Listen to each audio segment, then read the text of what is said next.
Well, greetings and salutations, everybody. Welcome to the best damn movie-related show on the planet Earth, the John Campea Show podcast, coming from right here in our quaint little studio. I'm, of course, your host, John Campea. I'm joined in studio today by Robert Meyer Burnett.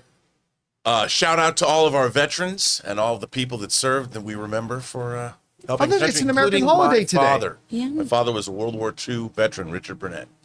My grandfather served, but obviously in the Canadian military. Also, Jonathan Voico is here. Good morning, everybody. Chris Carr is here. Hey, everyone. And most importantly, of course, you guys are here. Thank you so much for being here, making our little show part of your day. And here's how today's show is going to go. We're going to start off by talking about a number of topics we got lined up for you guys, and we got a bunch of them. Then in the second part of the show is we're going to flip over and take your comments and questions. If you have a thought, theory, opinion, question, or an issue you'd like us to discuss, as long as we deem it appropriate to be addressed on our show, go ahead and fire it on into our tip link at www.streamelements.com/JohnCampea/tip. And the good news about the tip link is that even if you're not watching the show when we're live, maybe you're listening to the podcast a little bit later in the day, either on Spotify or Apple Podcasts or your favorite podcasting app of choice, or maybe you're watching this show a little bit later in the day, you can still send in a question. And if you send one in when we're not live, we'll just get around to answering it on the next episode. All right, guys, with that down, let's get things started off here, shall we? We're going to start with this. We're going to start off Monday with a fun one. So there's been a lot of speculation with the two new Avengers movies coming, and obviously we're going to talk about their date shifts a little bit later in the show. But one of the biggest pieces of speculation and one of the biggest predictions going around is a lot of people think that Hugh Jackman will appear in one of or both of the movies. I don't personally think he will, but there's a good arguments to be made that he will, and a lot of people who believe he will. Well, he was recently interviewed. Hugh Jackman was on The View. And as Deadline runs their headline here, Hugh Jackman teases whether Wolverine will appear in Avengers Doomsday. Now, there's a lot of discussion going on, a lot of things he talked about, but as one of my favorite YouTube channels, Comics Explained, quoted in it, Hugh Jackman jokingly said, like, why would Wolverine basically be in the Avengers Doomsday? Wolverine would dominate and destroy every character in Avengers Doomsday. It becomes a one-man show. Wolverine would dominate and destroy every character in Doomsday. It becomes a one-man show. And to Comic Explains, perspective, he says he's not wrong. There is a story. Actually, there's multiple stories. There's a story where Wolverine literally kills the Marvel Universe.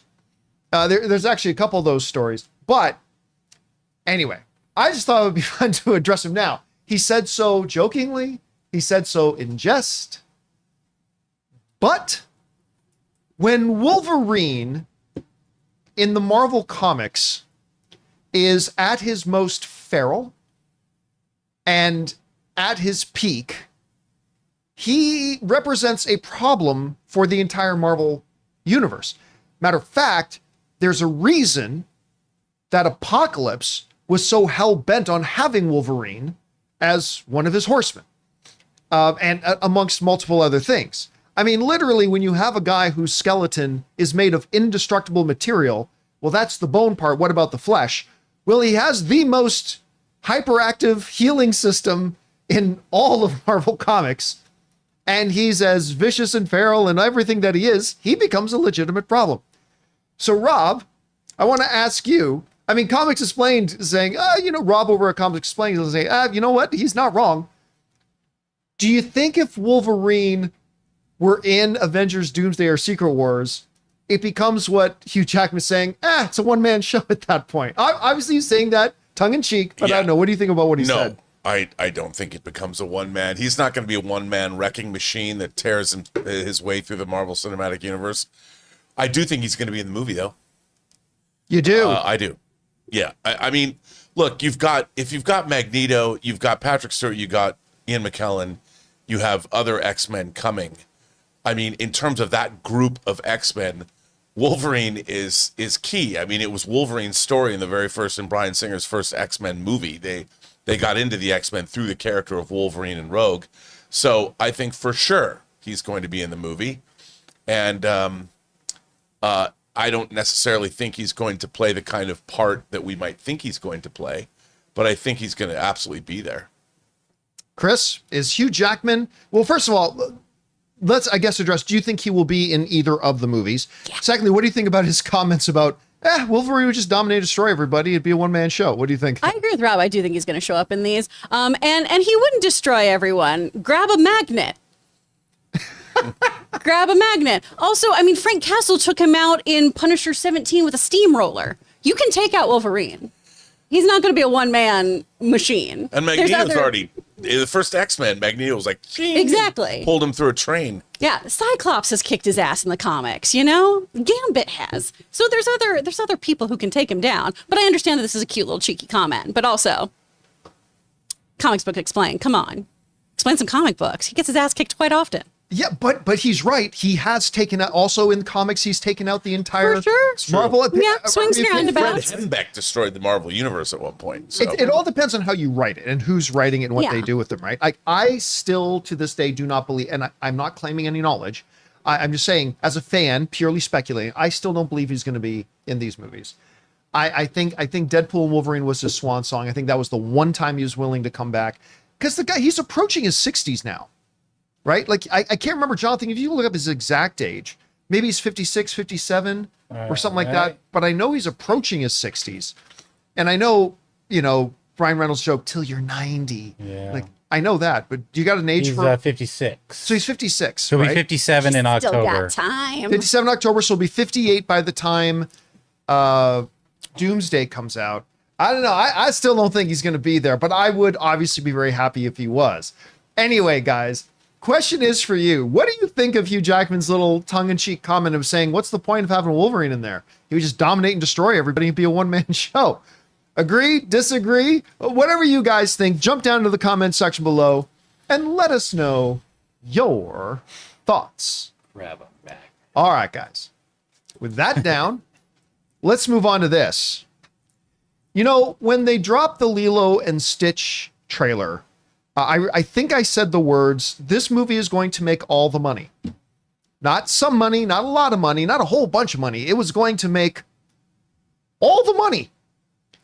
And now, as we go over and take a look at the box office, not only did it completely dominate, it beat the all-time Memorial Day record, beating out by a significant amount Top Gun Maverick.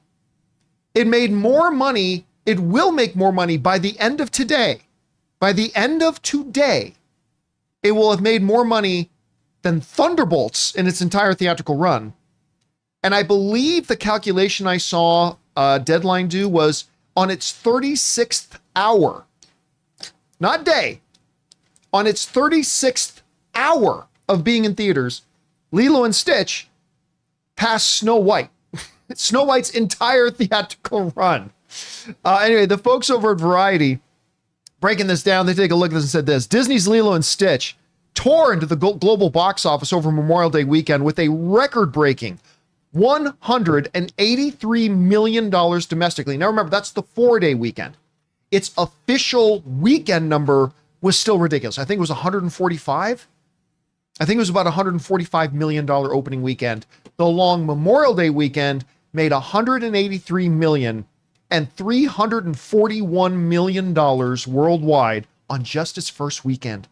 Powered by a potent combination of nostalgia, family-friendly characters, and resurgent theatrical marketplace, those ticket sales overtook 2022's Top Gun Maverick that made $126 million on its opening weekend and $160 million through its 4-day Memorial Day weekend. Obviously, Lilo and Stitch just shattered that record. Was the biggest Memorial Day weekend debut in history. And Lilo and Stitch secured the second largest start across any 4-day holiday weekend, behind only 2018's Black Panther, which amassed $242 million over President's Day. I actually have some hard numbers here, though, John. Skip all of that.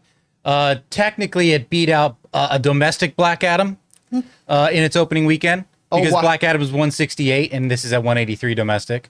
And it is on the threshold of earning a Black Adam 50 million away from one Black Adam. So. From one Black Adam in less than one Black Monday. In just probably 5 or 6 days, it'll get there. As we look at the overall box office stats here, made $145.5 million. Now remember, this is the official weekend, not the long 4-day weekend.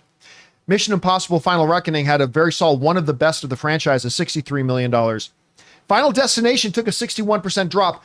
It deserved less of a drop than that, but Lilo and Stitch and Mission Impossible opened on the same day. I quite frankly, I think only having a 61.9% drop on your second weekend when Lilo and Stitch and Mission Impossible are opening up on your second weekend. People I think should have done the Lilo and Stitch Bloodlines combo. Lilo and Stitch. And it's done quite well worldwide so far. Bloodlines. Bloodlines. Well, as of right now, Bloodlines has made $187 million worldwide.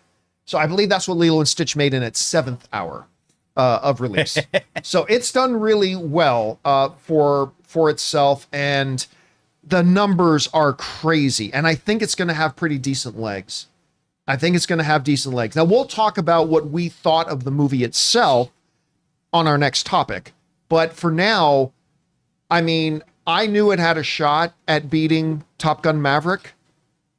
Oh, I didn't think it was a lock, though, that it would do that for the all-time record. But, man, I just guess you can't underestimate just how adorable. Leo, you know what? Ann and I were at the movie theaters yesterday watching Mission Impossible Dead Reckoning, or Final Reckoning.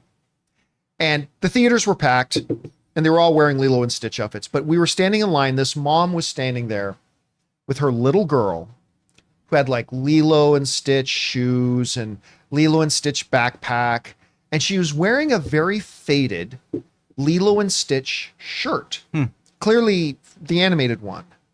And we said, oh, that's adorable. And the mom, young mom, goes, it was mine. Wow. And I'm like, okay, all the feels. The mom was able to take her Lilo and Stitch shirt and now put it on her daughter to take her to see Lilo and Stitch. And I just thought that was precious. I have a story that's similar but different. So I'm sitting at the bar at the Harkins Theater, and I've got a wine, a beer, a popcorn, and my peanut M&Ms ready to go to see Mission Impossible. A woman sits down next to me, and she's like, well, let me guess. I don't think you're going to see Lilo and Stitch, are you? And I said, no. She goes, I came here early. There's it's screening in 4 screens. There's not one that has 2 seats together. Oh, all for the rest of the day. What am I supposed to do with my daughter and I?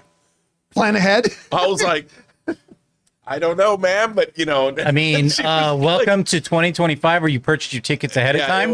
But I mean, it was great for the theater, because aside from her, understandably, I said you can always buy tickets, for tomorrow. Take her to Bloodlines. You should have held up your phone. See, there's this magical device. I know, but that's what it was just very funny. Take your kid to Sinners. I thought by the way, I had a thoroughly great time in Mission Impossible. Exactly. But what I like seeing, John, like we talked about last week, the theater was packed. Oh, people were going to the movies. I mean, this parking lot, I'm like, oh, there are people here. There were a lot more people there than when I went and saw Thunderbolts opening day. The parking lot was absolutely, and there's a pretty big park. It's a mall, so the parking lot was cars as far as the eye could see. Anyway, Chris, I mean, obviously, we're not surprised. I mean, No. it's a little higher than what I thought it would be, but not surprised that Lilo and Stitch is making all the money. What do you think about its results? Oh, this all tracks and makes so much sense. It was going to make all of the money. Last year alone, just in retail sales of Stitch merchandise, it sold $2.6 billion. Billion dollars. Before the movie even came out.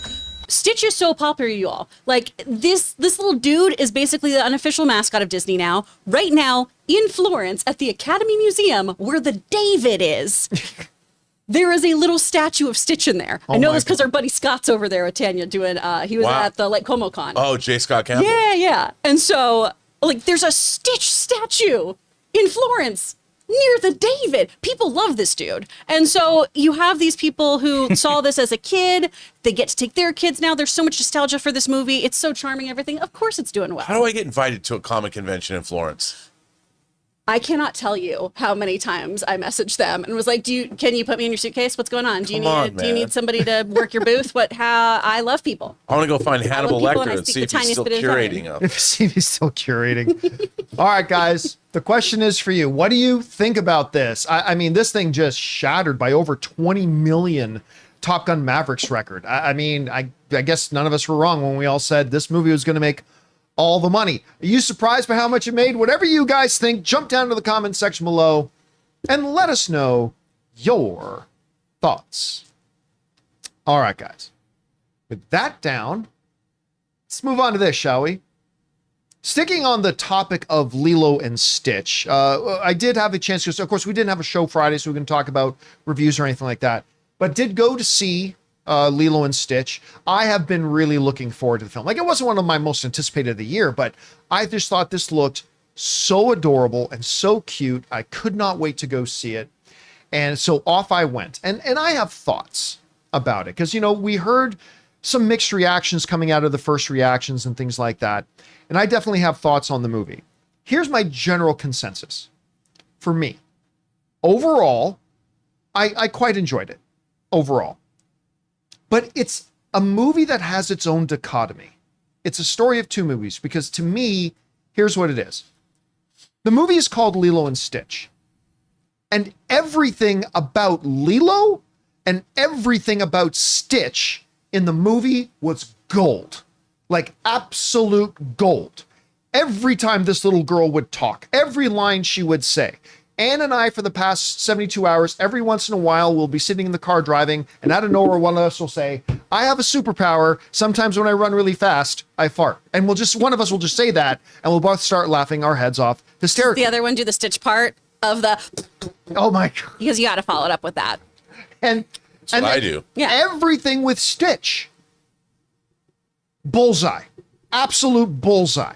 Now, of course, they got the original guy who did the voice. They all that kind of stuff. And what Anne brought up to me too, that was really kind of made me shake my head a bit, was like, don't forget, this little girl, as great as she is in it, and she is wonderful, she's acting against something that's not there. Remember, Stitch isn't there, and she's trying to act against this character that she's supposed to have all this chemistry with, that they created and was magical and beautiful, and there wasn't even a real Stitch there. So for a movie called Lilo and Stitch, there isn't a real Stitch at all. For a movie called Lilo and Stitch, everything about Lilo and everything about Stitch in this movie to me was pure gold, absolute gold. However, then there's the other side of the coin. To me, everything in the movie that did not involve Lilo or Stitch fell kind of flat. I love Zach Galifianakis. And what's the guy's name? Billy Magnuson? Billy Magnuson. Billy, yeah. I really like, Anne's got a number of shows she watched with him and really likes him, and did not work for me. Oh, I liked Billy Magnuson. Did you? I didn't like Zach Galifianakis. Yeah, Zach, and I'm a huge Zach Galifianakis fan. I think he's great, but it's more the character than him, though. Yeah, they tried to put two characters he wasn't together. The problem. Yeah. So that didn't work for me. Poetically, I love Tia Carrere being in there. Of course, I didn't remember this, but Anne reminded me when we came out of the movie, she was the original voice of Lilo's older sister. I'm like, oh yeah, of course. So poetically, that worked great, but it felt so amateur high school drama thing, the way it's written. The neighbors, hearts were in the right place for how they were trying to write the neighbors. That didn't work for me. So yeah, it was a tale of two movies. Everything about Lilo and Stitch, gold. Almost everything else, flat. Now, the movie is mostly Lilo and Stitch, so I ended up coming out with a smile on my face, and I had a good time with it. I think it's a good movie. I would recommend people seeing it, especially people who have families. But it ain't going to be on my top favorite films of the year list at the end of the year. Anyway, Chris, I know you were looking forward to it even more than I was. What did you think of Lilo and Stitch? Oh, I thought it was so charming. I thought it was so delightful. And the big thing that I felt about this was it felt like a throwback to the kind of movies I grew up with as a kid with live action films. It felt like that kind of storytelling. It felt like that kind of dialogue. And so a lot of those kinds of sin seems egregious, but those things that you just brought up, I kind of went, well, yeah, this is a great movie for somebody who is under the age of 12. These are great plot lines and everything. I really wish they hadn't combined, and I understand why they did, but combining Jumba and Gantu as kind of one character did not work for me. Also, I miss that Russian accent. I really love Jumba just being a ridiculous Russian scientist, because I also loved that of just, no, I just made this evil thing, but I love him, and I'd never want to destroy him. Why would I destroy something I worked so hard to create? That's insane. And I really wanted to see Gantu, a giant shark man, in CGI. That would have been really awesome. But I was a little bummed on that. I do want to address, because Rob and I were talking about this before the show started too, people are really mad about what they did with the ending of this film. And this is a live action film in which Nani has hopes and dreams and ambitions and is an actual human being. To ask a 21-year-old girl to give up her life to raise her sister, which she is clearly not capable of doing, is so crazy to me that people are mad about that. They're mad. That's so wild to me. Listen, I have mixed feelings about it. I prefer the animated version over this, and I have some mixed feelings about this movie. The ending of this live action thing in every way is superior to the ending of the animated one, in my opinion. I think it made more logical sense because the way the animated one ended, that wouldn't be allowed. It wouldn't happen. No. It would not happen. I actually think the end, and again, I say this as somebody who prefers the animated movie. Yeah. I think the ending of this was very well crafted. Absolutely. I think it works really well for what they needed to achieve here. I love that Stitch in this version also from the jump loves Lilo. And it's just like, you're a little freak and I'm a little freak. Let's hang out. And Chris Sanders, I mean, having him come back to do the voice and also working on something that was such a beloved project of his own, right, is so just magical. I think for the most part, they really stuck the landing on this. I really think it's fun. I had a good time. It's great. Yeah. So again, I like it because everything about Lilo and Stitch I thought was great. Everything else I thought was flat, but there was more Lilo and Stitch than everything else. And so therefore, there you go. And it's making all the money and it's not about to slow down. And to me, not surprisingly, you go over and look at the Rotten Tomatoes right now, it's 68% for critics, but the audience, mostly families and kids, absolutely love it. 93%. That's a little high for me, but again, I enjoy the movie. And you know what? I might even go see it again. I might actually end up going to see it again. Anyway, guys, question is for you. Did you have a chance to watch Lilo and Stitch? If so, what did you think about it? How did you think the little girl did? I thought she was fantastic. What do you think about the way they manifested Stitch in quote unquote live action? What do you think about the movie as a whole? Whatever you guys thought, jump down to the comments section below and let us know your thoughts. All right, guys. With that down, let's move on to this one, shall we? You know, as a part of this Stitchin' Impossible weekend, or whatever they're going to call it, the second part of that equation is Mission Impossible: The Final Reckoning. The trailers have been banger. They really have. They've done a great job with the marketing campaign on this. I liked Final Reckoning myself. Not everybody did, and that's fine. I didn't think it was the best Mission Impossible movie, but I was really looking forward to going into this. By the way, I don't believe for a second this is the last Mission Impossible now. After watching this, they were called The Final Reckoning. Trust me one last time. So I go into it, and I watch it. Here are my thoughts. This is, and if you saw my out-of-theater reaction, let me kind of repeat what I said there. This is entertainment. This movie is really all about entertainment and spectacle filmmaking. I will go so far as to say that the airplane sequence that you see bits of in the trailer, I think of all the crazy, all the nutty, all the fantastical stunts and sequences that Tom Cruise and the Mission Impossible franchise has done, I think that airplane sequence might take the whole thing. I think it might be the best they've ever done. My stomach was in my throat the entire sequence because we actually know he's up in the air in that plane. It ain't CGI. This is him doing it, and that goes a long way. I thought Tom Cruise, as always, is the quintessential movie star. Having Ving Rhames, Simon Pegg, all the cast of characters there and everything. It was a fun, exciting, spectacle, summer movie season kind of movie, and I had a blast. That said, I did have some problems with the movie. Number one, and I heard other people say this, and so going into it, this movie is too long for itself. Again, there are some movies that can be 3.5 hours long, and that's the perfect length. But for this Mission Impossible movie, there were a number of parts of the film that I thought were just longer than they needed to be. Some sequences that were even longer than they needed to be. And that kind of held it back a little bit, the film overall, because I think if they had trimmed 15 minutes out of this movie, oh, the pace this thing would have had. Anyway, So that was one of my criticisms of it. My second criticism is I understand this is a Mission Impossible movie. Fantastical things are going to happen that can't actually be done in the real world. I get that. But there are some logic issues in this movie, man. Like, wait a minute, they just did this.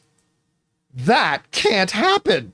Or, wait, this guy literally just said this. How is this now a thing? Like, and I'm not going to spoil any of the ones that are in there.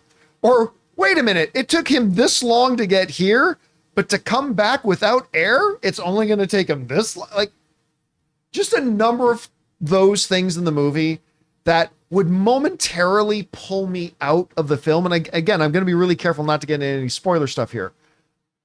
But you know what? When you weigh it all out, pacing issues, felt like it was dragging, overlong scenes, some real logic problems with spectacle, cinema, excitement, thrills, tension.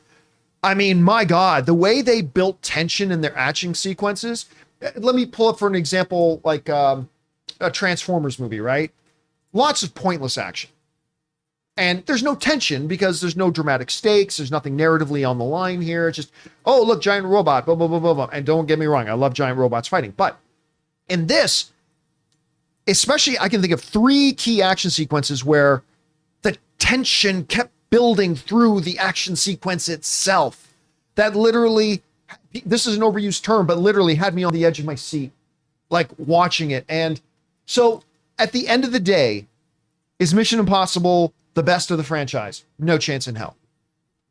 But was this a great time at the movies? It absolutely was. Christopher McQuarrie, Tom Cruise, they put together a true movie-going experience.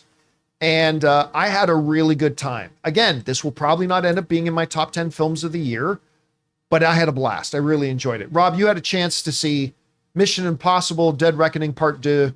What did you think about it? I kind of felt like you did. I mean, like I said, I did an out-of-theater review. The whole first 90 minutes in the setup, I said it was just a bunch of gobbledygook, but I was totally there for it. You know, I mean, they did all this crazy stuff to tie in all the movies together. And those 2 main giant action set pieces are really all-timers. I mean, they are really, and one is going up and one is going down into the ocean. And I just was like, unbelievable. So I was there for the whole thing. What I thought was curious, what I found interesting, was the movie opens with a depiction of the entity, the antagonist, really. Yeah, from the last movie. And like in Dead Reckoning Part 1, the entity throws like a rave Euro party in the middle of like Venice or wherever, and I'm like, as good entities will do. Yeah, I'm like, this entity is going on. And there is a long tradition in cinema history of AI, all the way back to like Colossus, the Forbin Project.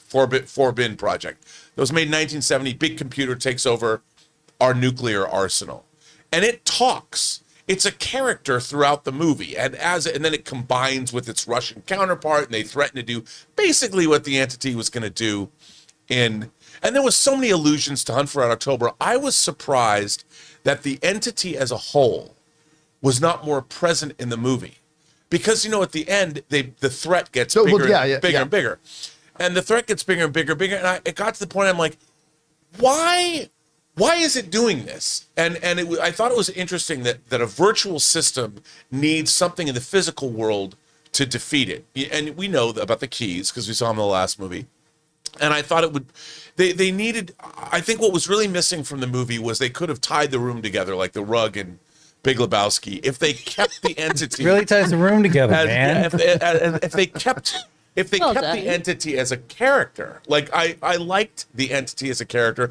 There was more entity in Dead Reckoning, and it would have constantly like upped the threat, because the idea of the virtual world impinging on the real world and the danger, and yet you have to use a real world thing to destroy a virtual thing. There's something that could be mined there that I felt was lacking. But like you said, you know what, man? It was spectacle. I didn't care. I liked all the gobbledygook. And normally people are like, well, Rob, you're always the person lobbying after verisimilitude and all this. I'm like, I don't know why, but in this movie, I sat back. it took like the credits didn't come on until 30 minutes into the movie. You know, the opening credits. I'm like, I love this. I was just like, I don't care. I love watching it. I love watching Tom Cruise running. I loved all the fight scenes. I just didn't care. I loved all of the gobbledygook. But make no mistake, there's a lot of it. But those action scenes alone are unbelievable. And no one phoned it in. No. This was every drop of blood, sweat, and tears poured into this. You could tell this is high craft. When you make a visual spectacle like this is high craft. I mean, Chris McQuarrie and Tom Cruise have made no secret of the fact that they've been making up these particular scripts as they've gone along around the action sequences they come up together.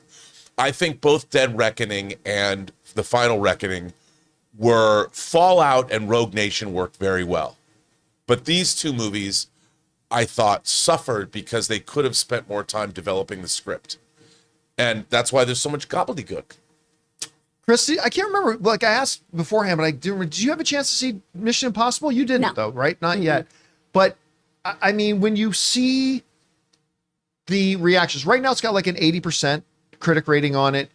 What are you expecting for this to do? I mean, obviously it came in well behind Lilo and Stitch, but how do you see it performing overall, considering that the last one wasn't all that popular with people? You know, I'd like to hope that it has some legs, but it feels like this is going to kind of fizzle out personally. Talking to people yesterday at a barbecue, it was a whole bunch of 30 to 40-year-olds who are way more excited about Lilo and Stitch than Mission Impossible.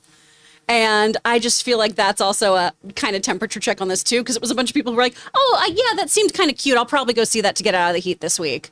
Whereas there wasn't this real drive to go see Mission Impossible. There wasn't a really big clamor for it. I don't know. I feel like these movies maybe have run their course at this point because the marketing has been so surrounded on, hey, look at this stunt. Hey, look at this stunt. Hey, look at this stunt. And I know they eased back on that for this film, but when you see kind of what's supposed to be the coolest thing in these movies, you got to leave something in there for people to go see. And I feel like people just aren't as jazzed about these anymore because it doesn't seem like there's a big, huge story to follow. You are just kind of going, I'm going to go see Tom Cruise do some cool stuff. And I say that as a person who's not a, diehard fan of this franchise, who's like seen every installment. So I'm definitely not the person to weigh in on like why this ultimately is or isn't going to succeed. That's just the opinion I have and what I'm kind of gleaning from other moviegoers. Yeah, I don't think this is the last one. I think it should be the last one. I do think they should wrap this thing up. They've done everything they can do with it. And listen, I gotta say also too, I did appreciate, although I was skeptical of it when I first heard about it, but now seeing it, I appreciate the way they tied this movie into previous chapters and that everything is kind of connected in many ways. There's even a character that comes back from one of the earliest films that I thought, oh my God, like that was like really creative too. By the way, let me throw this in there too. One of the things I really appreciate about Tom Cruise as an action star, there are a number of action stars that it was kind of explained in Once Upon a Time in Hollywood, but like they don't want to be anything but invincible. I'm looking at you, Vin Diesel, and I love you, man, but you're one of the biggest perpetrators of this. They have to be invincible, right? Tom Cruise will get his ass handed to him in these movies sometimes. Like he'll be fighting a guy, but he'll never just dominate. Like he did when he was Reacher, but in this, like he takes his licks and then keeps moving, which I think just makes for a more compelling hero. Anyway, guys, question is for you. What did you think about Mission Impossible: The Final Reckoning? I think overall it's a banger time at the movie theaters. I do have some issues with it, but I mean, man, the good to me far outweighs the bad, and I thought it was just a really entertaining thrill ride. Whatever you guys thought, jump down to the comment section below and leave your thoughts there. All right, guys. That down. Let's talk about this. There was another movie this weekend that got released, although it wasn't to theaters, it was to streaming. Now, I don't normally pay a lot of attention to the streaming movies, but this one was on Apple TV Plus. It stars one of my favorite guys, John Krasinski, Natalie Portman, and one of my favorite directors, Guy Ritchie, directing it, called The Fountain of Youth. $180 million budget, I just checked. $180 million budget? Yes. I was not going to guess that. All right. So on its surface, it looks a little bit like a National Treasure movie, but no, my friends, This movie is a shameless Indiana Jones and the Last Crusade, plot beat by plot beat, complete ripoff.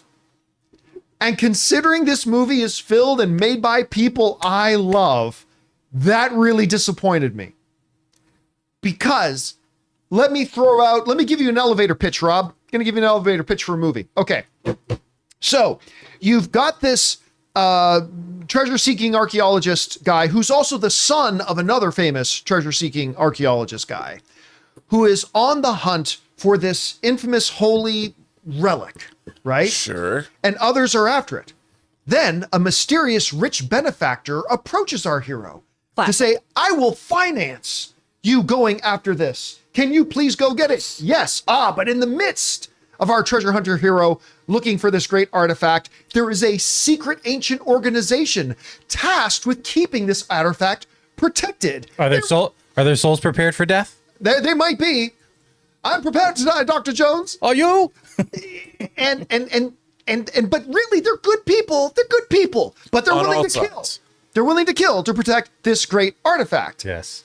They finally find this great ancient, this place where they can find the entrance to where the artifact is. They go in only for the evil rich benefactor to partake of the ancient artifact and then get all shriveled up and die. Oh, he chose poorly? He chose poorly. Oh. Am I explaining to you the events of Indiana Jones and the Last Crusade? Well, Am I explaining the events of the Fountain of Youth? I mean, was the artifact like in a crescent moon-shaped canyon? Because if not, they're totally different. It was more like an eclipse-shaped, like deep depression hole in the ground. By the way, I hate this movie so much, I'm going to spoil all of it. I don't give a shit. Oh, we're going there. Do not spend any... Krasinski, I love you. Portman, I love you. Guy Ritchie, I love you. This is your worst day at the office ever. This movie sucks. And it's not just because it is a blatant, shameless ripoff of Indiana Jones and the Last Crusade, literally following every single plot beat along the way. But this one, he has a sister. Okay, there's your difference. There's your difference. But not only, like, take all the fact away. Let's pretend like Indiana Jones and the Last Crusade didn't exist. And this movie still is what it is. We judge movies on their own merits. It still sucked. It was so bad. Nothing made sense in it. And oh my God, Apple TV, who I have said for a long time is actually challenging HBO as being the gold standard. Are you saying Apple's made their first Netflix movie? Yes. Ooh. Apple made, instead of making an HBO bird. thing, they made a Netflix movie. Because this is the type of crap I expect to see on Netflix. I feel terrible. I cannot believe they put this on Apple TV Plus. And again, it's one of my favorite directors. Well, it had a good pedigree. On paper, it looked good. Listen, you're doing what looks kind of like a National Treasure-esque kind of thing, but you got Natalie Portman and Brendan Gleeson's son, Donald Gleeson. Donald Gleeson, I should say. Natalie Portman, John Krasinski, Elsa. She was Not Elsa Faust. No, not Elsa Faust. Although you had a girl in there speak just like Elsa Faust, by the way.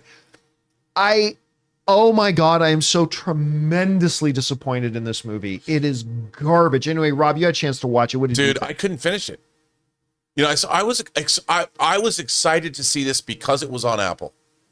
I was excited to watch Guy Ritchie directing. I didn't know a guy named James Vanderbilt wrote it. It was a Skydance film. You know, I thought, okay, there's a lot going on here. We should be getting something good. Because I liked the National Treasure movies. I even liked, you remember Sahara? Oh, yeah. Yeah. The first of the Dirk Pitt adaptations they were going to do. You know, I'm there for those kinds of things. I'll even watch the old 80s canon Alan Quartermain I was about to say, I even like the Alan Quartermain movies. I'll watch those movies, you know. Guy looks like he's saying, Sharon does the script make sense to you? But yeah, whoever greenlit this script clearly never saw Indiana Jones and the Last Crusade. Some 25-year-olds going, this is really good. But I'll tell you, I thought this movie, I didn't think it was particularly well made. You know, it looked like everybody was phoning this in. They probably had a quick paycheck. Maybe they had a hole in the schedule they had to fill. I don't know. And so look, John Krasinski is now, he's directing, he's writing on the Beck and Woods created the Quiet Place franchise, but he's shown his directing chops. You'd think he would have stepped in and been like, "Hey, we could make this a little better." But I don't think there was any making this better. No, that it was. By the way, Jonathan and I were talking before you guys came in, and he said this looks like a movie that they're trying to make on the studio. This looks like a movie that Seth Rogen and Catherine Hahn are trying to get made on the studio. That's exactly what The Fountain of Youth felt like to me. Yeah, it wasn't great. And it was, like you say, a bad day at the office. This was a bad year at the office. This was bad. This was a movie that should never have been greenlit. No. Well, I mean, Even again, with all those elements. To your point earlier, though, I could see why it was, right? You got Guy Ritchie, John Krasinski, Natalie Portman all signed up for it. And sometimes on the page, it plays out differently in your imagination than the way it actually plays out. But it should not have been done. Ripoff, dude. Yeah, it shouldn't have been aired. And it was, you're right. It's such a shameless plot point by plot point ripoff of Indiana Jones and the Last Crusade that it's just hard to get over that. Chris, you were the one fortunate one who did not watch this film. No, I started Sirens instead. Oh, that looks really good. Oh, it's so fun. But how did this look to you? Like, were you tempted to watch it, or I don't know, what was your impression of it? It did feel like the movie that would be in a movie. Yeah. It felt the advertising for it, just the way the shots looked and everything. It's a stacked cast, but it did look like it was just kind of this, hey, let's try to do National Treasure-ish. Let's try to do Uncharted-ish. And it never really, the ads for it just never really grabbed me. As much as I like John Krasinski, as much as I like Natalie Portman, and I love Domhnall Gleeson, everything they've shown about this movie just looked kind of subpar. It felt very movie of the week. Yeah, for $180 million. Yeah, and so I'm pretty glad that this is what I was going to watch when I got home, but I guess not. You might want to. Listen, Just Logan and I have enough margaritas. I was going to say, grab a drink, Boom. sit down. It could be a fun party movie, like So Bad It's Good kind of That's true. thing. Yeah, like The Room. Anyway, guys, question is for you. Did you subject yourself to watching The Fountain of Youth? I was quite excited to watch it because I love all the people involved with it, but man, this movie is horrible. I don't know, maybe you liked it. All movies hit us in different ways, but whatever you guys thought about it, jump down to the comment section below and leave your thoughts there. All right, guys. With that down, let's move on to this, shall we? Hollywood is a creative place, but it is also a very litigious place. Sam Wilson, he is a dumb and litigious man. Hollywood's a very litigious place, and a little bit of a headline caught my attention out of the Hollywood Reporter that Disney is suing YouTube right now. And this is actually more serious than you might think. Over poaching an executive ahead of a licensing renewal deals. Now listen, on its first surface, you might think, well, who cares? So I saw a headline the other day that YouTube had hired this guy who was an executive at Disney to head up like their global sports and something division. We'll read it in the article. I thought, okay, that's interesting. But this is a big deal. Disney's pissed and they're suing YouTube over it. We're going to read a little bit of the Hollywood Reporter's article here to get exactly why this is such a big deal. All right, listen to this. YouTube's hiring of longtime Disney executive Justin Connolly to serve in a newly created role as global head of media and sports has sparked a lawsuit against the Google-owned company. Disney, in a lawsuit filed on Wednesday in Los Angeles Superior Court, alleges breach of contract, tortious interference with contractual relations, and unfair competition. It seeks a court order to block the hiring, arguing that Connolly could leak confidential information or trade secrets belonging to Disney while Disney is in the middle of a licensing renewal agreement with YouTube. No conflict of interest there. It goes on to say this. Connolly and Disney last year entered into a deal in which he agreed to stay with the company until the end of 2027, according to the complaint. Under the terms of the agreement, he was barred from engaging in dealings with competitors and had a one-time right to terminate the agreement for any reason as long as he provided written notice of his intent to exercise the provision. The lawsuit accuses YouTube of inducing Connolly into breaching the employment agreement. By the way, that is illegal. You are not allowed to do that. You cannot, let's say, Chris, on top of everything else she does so well, is a painter. And she's under contract with Rob to paint a portrait for his what would you call the fancy room? The parlor, for Rob's parlor. Damn, Rob. And now she's got a I contract. didn't know I had a You parlor. got parlor money? Shit. What is illegal for me to do, if I know that contract exists between them, to try to entice Chris to break her contract. That in and of itself is not legal to do. Anyway, the lawsuit accuses YouTube of inducing Connolly into breaching the employment agreement despite knowing of Connolly's exclusive deal with Disney. YouTube offered Connolly a job to spearhead its media division. Now, this is where it gets in the nitty-gritty. Disney learned of YouTube's offer in April during a critical time in Connolly's 20-plus year tenure, during which the company was in the midst of several important product launches and renegotiations of some of its largest distribution deals, according to the lawsuit. Notably, Connolly leads the Disney team negotiating a license renewal with YouTube. Get that last part. The guy that YouTube just poached was Disney's lead guy in renegotiating their new licensing deals with YouTube. So it's like the quarterback right before the game is like, I'm gonna be quarterback for play them. For the team you're playing against next Yeah. week. Anyway, the last part here that I'll read is from the Frowned complaint upon. that says Connolly has intimate knowledge of Disney's other distribution deals, the financial details concerning Disney's content being licensed to YouTube, and Disney's negotiation strategies, both in general and in particular with respect to YouTube, writes Kevin Gott, the lawyer for Disney in the complaint. It would be extremely prejudicial to Disney for Connolly to breach the contract, which he negotiated just a few months ago, and switch teams when Disney is working on a new licensing deal with the company that is trying to poach him. This is an episode out of Succession. Like, this is literally an episode out of Succession. And honestly, unless there are massive pieces to this puzzle that are not being covered in this story, which is a possibility, I don't know how on earth anybody on YouTube's legal team thought YouTube could get away with this. Now, I'm obviously a big YouTube fan. I make my living on YouTube. I'm no anti-YouTube guy. But I don't know how Google ever thought, yeah, we can get this will slide. We'll get away with it. I don't know what they were thinking, because they are going to get the crap kicked out of them once this goes in front of a judge. And I have a feeling they know it, and it won't get in front of a judge. So one of two things will happen. I think YouTube will either rescind the employment offer, or YouTube is going to cut a big check to Disney, because something's going to happen here. Anyway, Chris, you saw this story and everything. This is like real world Succession intrigue and Hollywood stuff. I don't know. What did you make of it? He's kind of screwed, isn't he? That's what I was thinking. Because going into it, first reading the contract, it was, this seemed, or not the contract, the article, it seemed maybe potentially kind of petty. But then it was, oh no, you agreed to all of this on paper? Yeah. You legally agreed to all of this, and then you went and did this thing? Oh, buddy, no. Because it's a different thing if you don't have NDAs, if you don't have non-competes, those sort of things, and they're not part of your contract whatsoever. Absolutely, your employer can't be like, well, actually, I feel very upset about that, and you should be nice to me because we have, history together.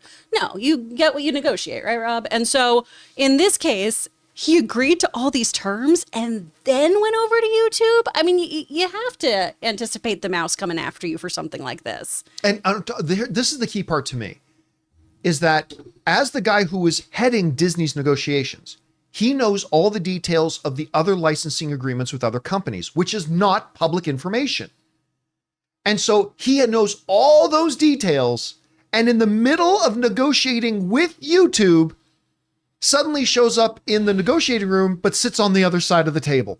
It's like in 13 going on 30, when she's like, oh no, I'm really against Sparkle Magazine, but she's been giving Sparkle Magazine everything the whole time. You make a great lawyer. You need to get on their team right now. Thank you so much. Legally Brunette. We need more 13 going on 30 stuff. Anyway, Rob, what is standing out to you when you hear about this story? Well, John, I like Chris pointed out, I always like to say in Hollywood, you don't get what you deserve, you get what you negotiate. Right. But if you don't live up to what you've negotiated, then you get what you deserve.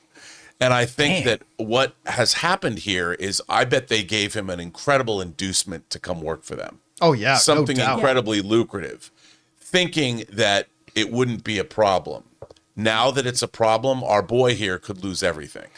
Yeah. He could be losing, because Disney, they can't fire him right now, because if they fire, if he's quitting, like, what are they going to do? I think this was a bad move on his part. You know, no matter how much money Google promised you, you just renegotiated your contract with Disney through 2027. Unless they fire you or whatever, you can't get out of that. You have to live up to that. And probably, look, I can understand Google, especially when it comes to sports licensing, is really important. You know, that's all the streaming world right now. Yeah, there's not a lot of people in the world that know what this guy knows. And I'm sure, like your own wife, who has knowledge, you know, with new programs and management programs, she got her PhD. She is hireable because she knows things most of the people don't know in the world. She's new, and this guy has that knowledge. She's got institutional knowledge that's priceless. And so they probably backed up a Brinks truck to him, and he figured he could get away with it. But you cannot get away with it. You can't do that. It's going to end badly for Disney. Will work it out. And Google will work it out, but our boy here, he's gonna find himself in a world of hurt. Yeah, he realized that Brinks trunk was just using his thing to turn around in. just driving to make a big U-turn. I just don't understand why would you do this? Well, I mean, like the reason you would do, I mean, why would you do this if you're Google to get a strategic advantage? I know that. Why would you do it if you're the guy? Yeah. Because you're probably getting offered more money than you've ever been offered. Why would you do it if you're Disney? Well, because you got to protect your IP. Like in California, for example, and in other places, it is illegal to try to write in anti-compete laws, right? Anti-compete things, right? Because if somebody works in, I don't know, the sneaker industry, you can't say as a part of your employment, you can't go and work for another sneaker company. That's ridiculous. This is their area of field. But in law, there are exceptions to that, where you leaving your company to go to a competitor that creates an unfair and unbalanced competitive edge because of insider information that you have, that is very prejudicial. And it was with a time frame. Yes. Yeah, there's a non-compete clause for like, I don't know, a year and a half or something.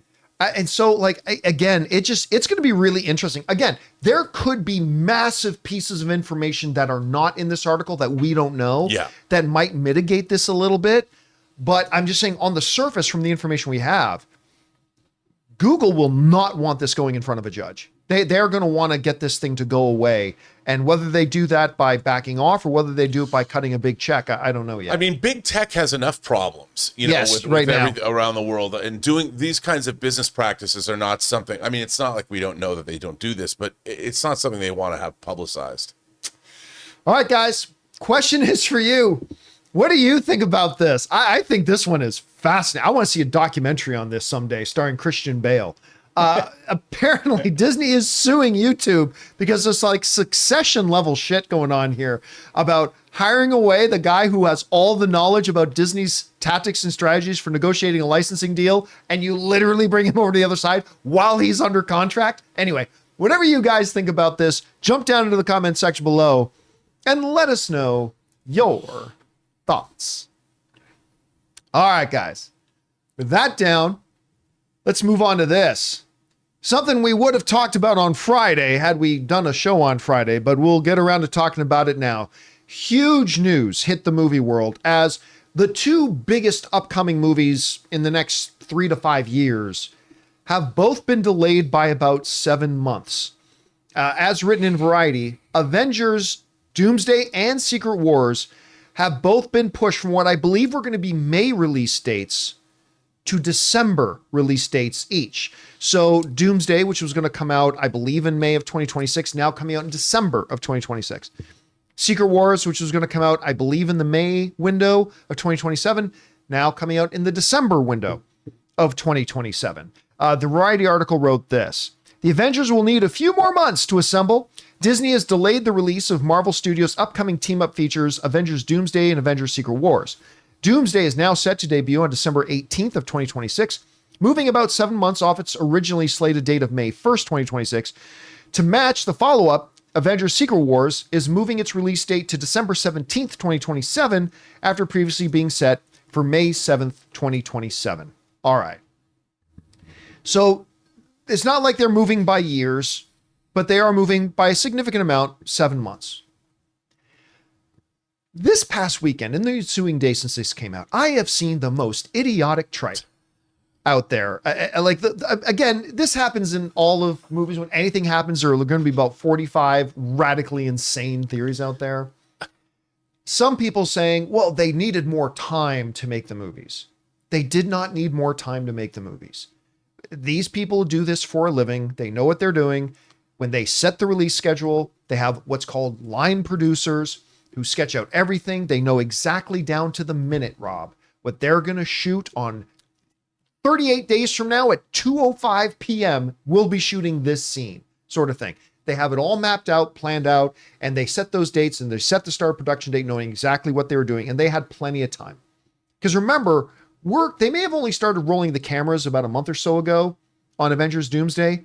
Work on Avengers Doomsday started like 6 months ago. Like all the stuff was being done. They would have been ready to go. There's no doubt about it. And a lot of different theories. Now, listen, when you have the job that I have, you get fed a lot of information. 95% of it is BS. And I get fed a lot of stuff that I know is not true, and I never talk about it.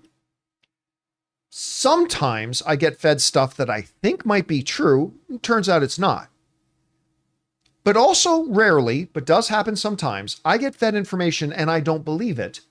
And then later, maybe it turned out to be true. You guys know there were some reports going around a couple of months ago that Disney may have been looking at moving their movies to their December window anyway. Something I ignored and a lot of other people ignored. I got told the same thing, didn't believe it at all.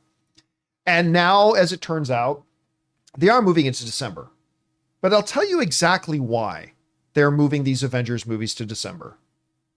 Money. They're moving it because of money. Now, the reason I didn't believe this a couple of months ago when it was first told, somebody first told me that they were looking at moving it to December, and why I think a lot of other people didn't, is just like they know exactly how they're going to shoot their movie and what the time they need is. They know their release strategy before they announce these things. So I'm like, nah, I don't believe that.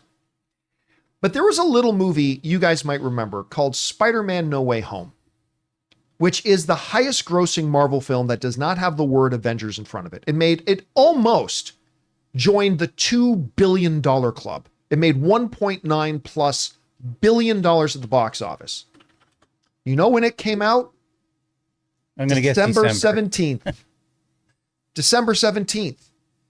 Now, I believe the movie landscape and release windows have changed a lot in the last 5-6 years, because right now, I no longer believe there's any bad month to release a movie.